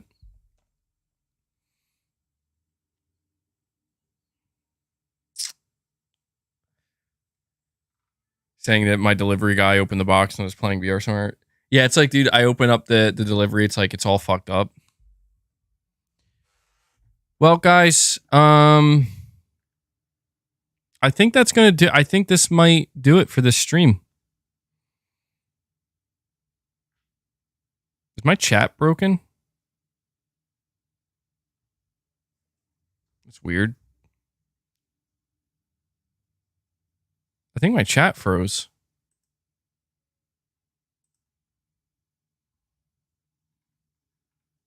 No, I guess it didn't.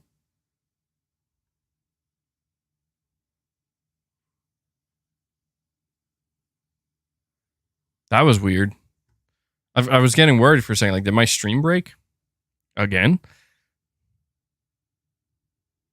So yeah, I do want some feedback once again, guys. As we're getting to the end of this stream. Yeah, Darock, I did. I did order PSVR 2. It's arriving today. So, I do want some feedback before we end the stream. How was it? Were there any issues? Was there any lag? Was there a little bit of lag? Was there no lag? Any audio issues? Any freezing? Any hitching? Anything at all? I think I fixed the problem with the ads. And yeah, this is a problem. It's a problem for me because saying Red Matter 2. Did I get the charger for the VR controllers? I didn't. Should I have? Should I have gotten the charger? I mean, I figure I could get that a little bit later. And really quick here, we have Jay Pierce coming in again, man. Jay, thank you so much. Jay Pierce decides at the end here, he's going to drop another membership gift for us. That brings us up to 25 members on the day. Really appreciate that, Jay. 25 is normally my first goal, and you know, I only put it up as high as I do because I never know what to expect with you guys. So, thank you so much for that, man. Really appreciate the continued support, bud. W's in the chat for Jay Pierce, showing this community more love. You're saying charging them is annoying because you have to charge each controller separately. Yeah, I guess I didn't consider that. You're saying, did my last 2 membership gifts go through? On my end, it looks like they did. Yeah, like they're here. I have your 2 membership gifts and the counter's up to 25. So you're good, man.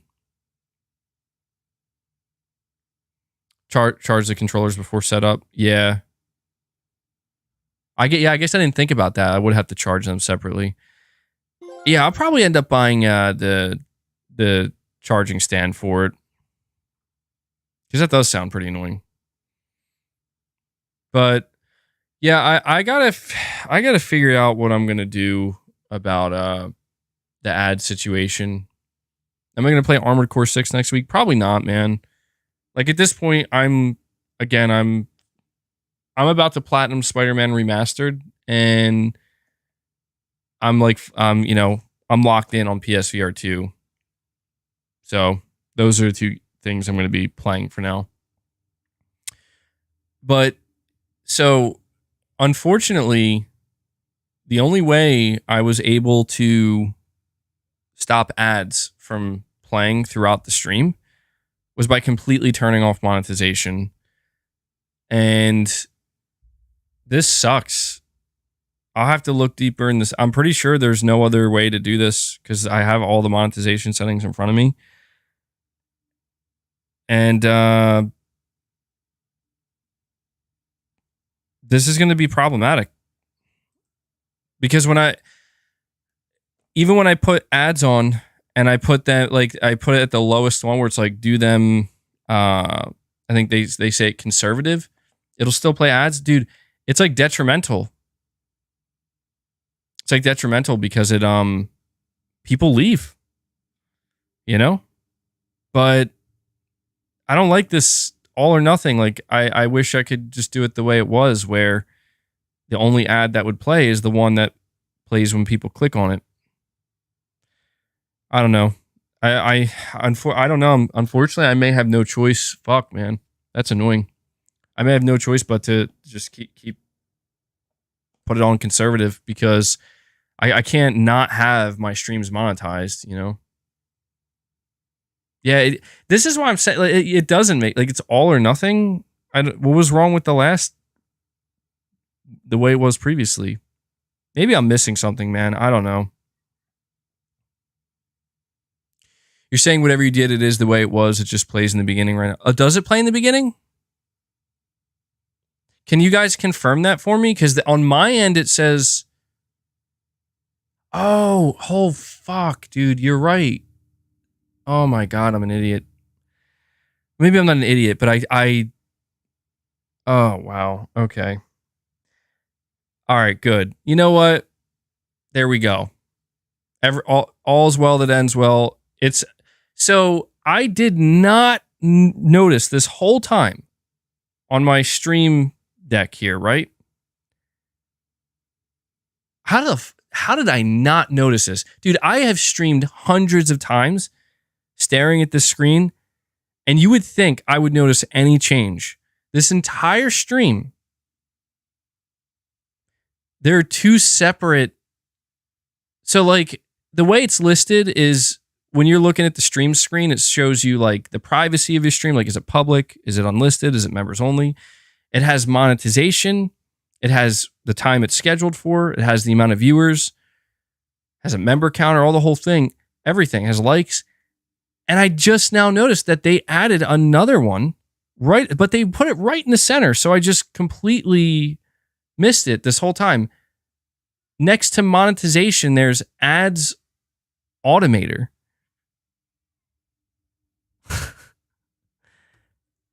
Okay. Wow. So that's great, man. I went this entire stream not realizing there's a whole new setting here. For some reason, I was looking at the ads automator thinking that is the entirety of monetization. Wow. Oh my God, dude. Well, we figured it out. Okay. So apparently it's not all or nothing. You know why? You know why I think it fucked me up? Because if you go into the settings and you go under monetization, it's all bunched together. But looking at the screen here, they're two separate settings. Jesus.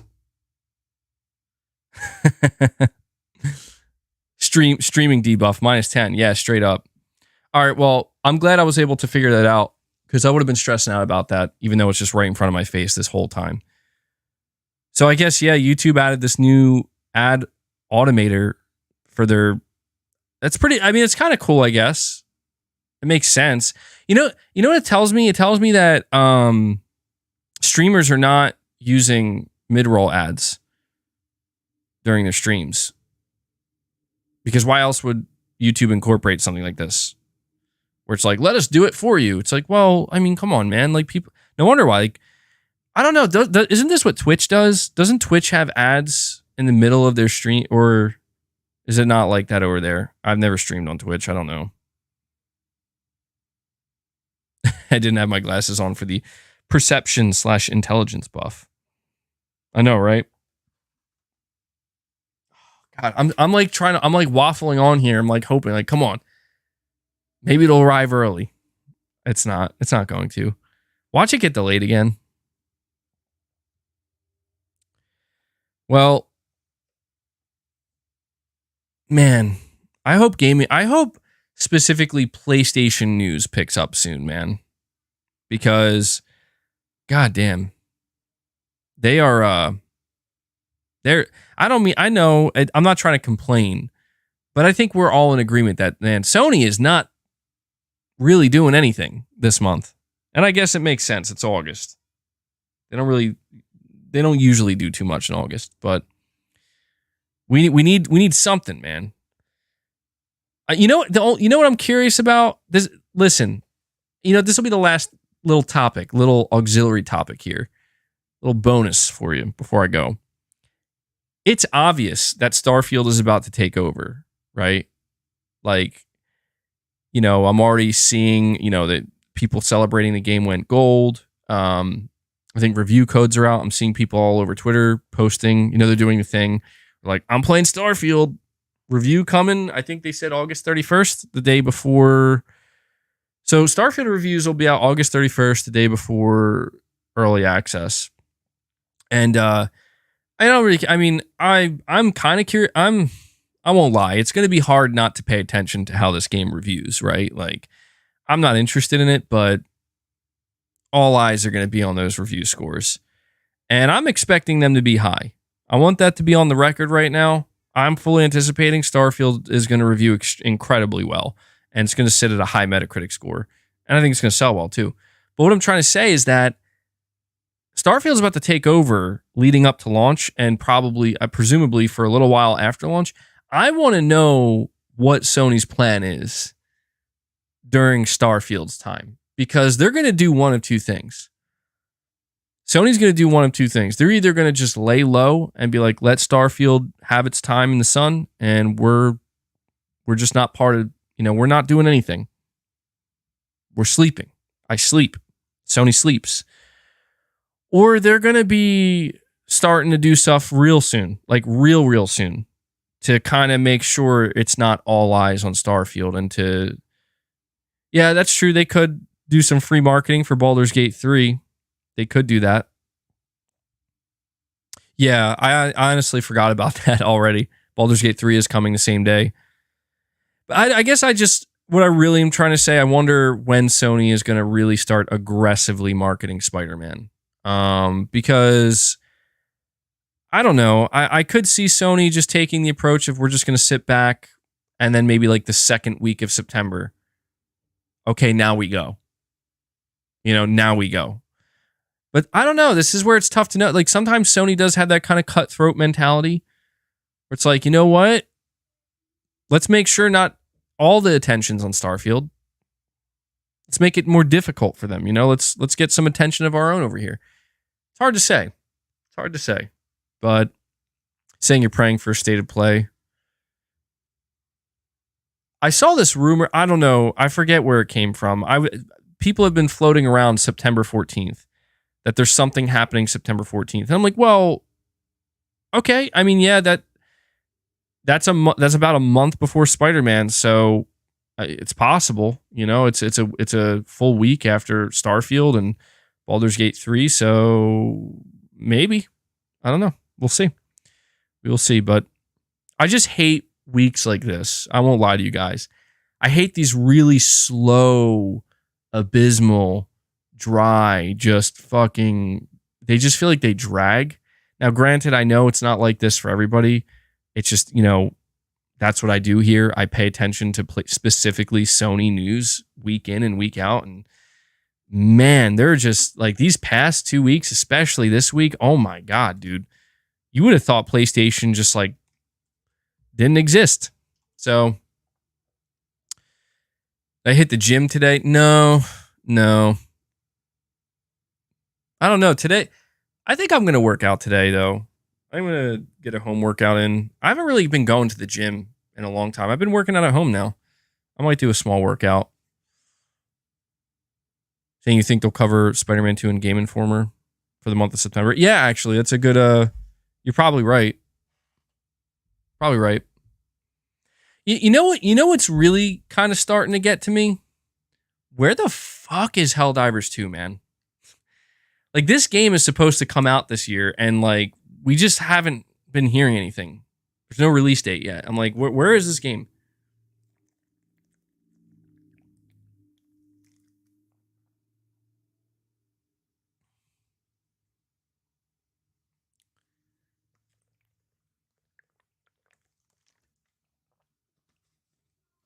Well, guys, we're at the 3 hour and 16-minute mark. I think this is where I'm going to end it. I've been kind of waffling on long enough here. Am I hyped for the RoboCop game? I don't know. Not a huge RoboCop fan. No, I have a problem with him. I just never really got into RoboCop. So I guess probably not.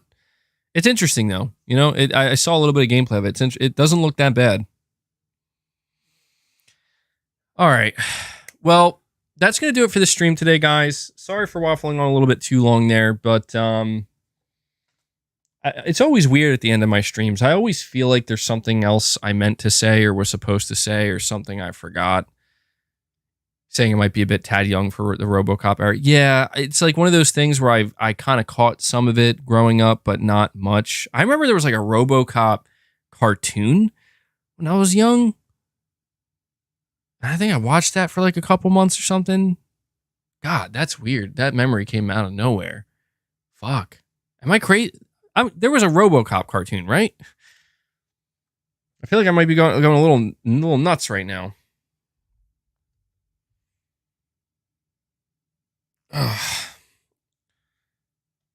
I'm waiting for somebody to confirm that there was a RoboCop cartoon before I end the stream. Okay, there was. All right, thank you. Thank you, Meet the Cheater. All right, yeah, so I need to hydrate a little bit. I need to eat. Ray says, yes, there was, in fact, a RoboCop cartoon. Okay, good to know I'm not completely insane. All right, guys, I'm going to do my outro now. Really quick, Jay, you're saying, did I hear the leak on Spider-Man 2? Jay, before I go, let me know, what leak are you talking about? Because I don't know if we're thinking of the same thing here.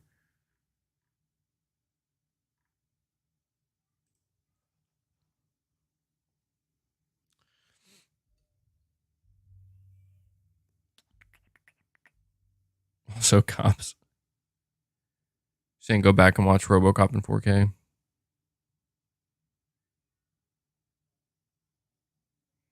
Sorry, I'm gonna do my outro. I'm just patiently waiting. I'm just waiting to see what Jay says, because he says there was some kind of Spider-Man 2 leak, and I'm just like, if you're talking about the Jay, if you're talking about the like Spider-Man 2 graphics options, we did cover that, and that was actually incorrect.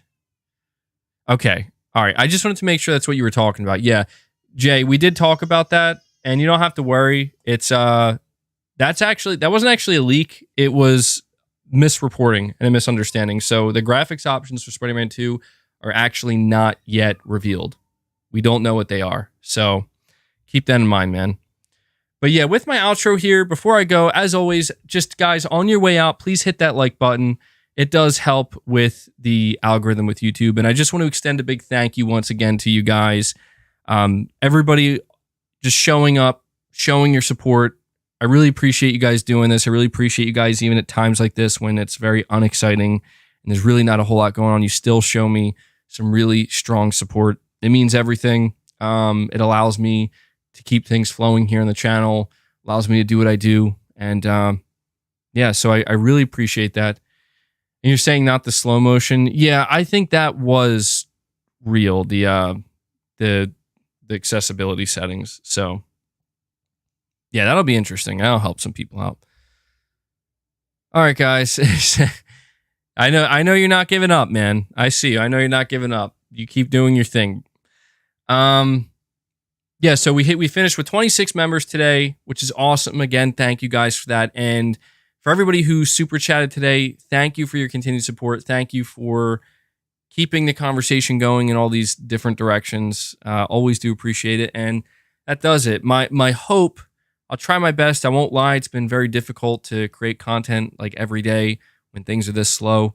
My hope is to have a video out tomorrow, but I will have a video out for you guys for members. I will have a members only video out on Saturday. So look forward to that. And then hopefully Sunday we'll have another stream. So yeah, until then, guys, take care.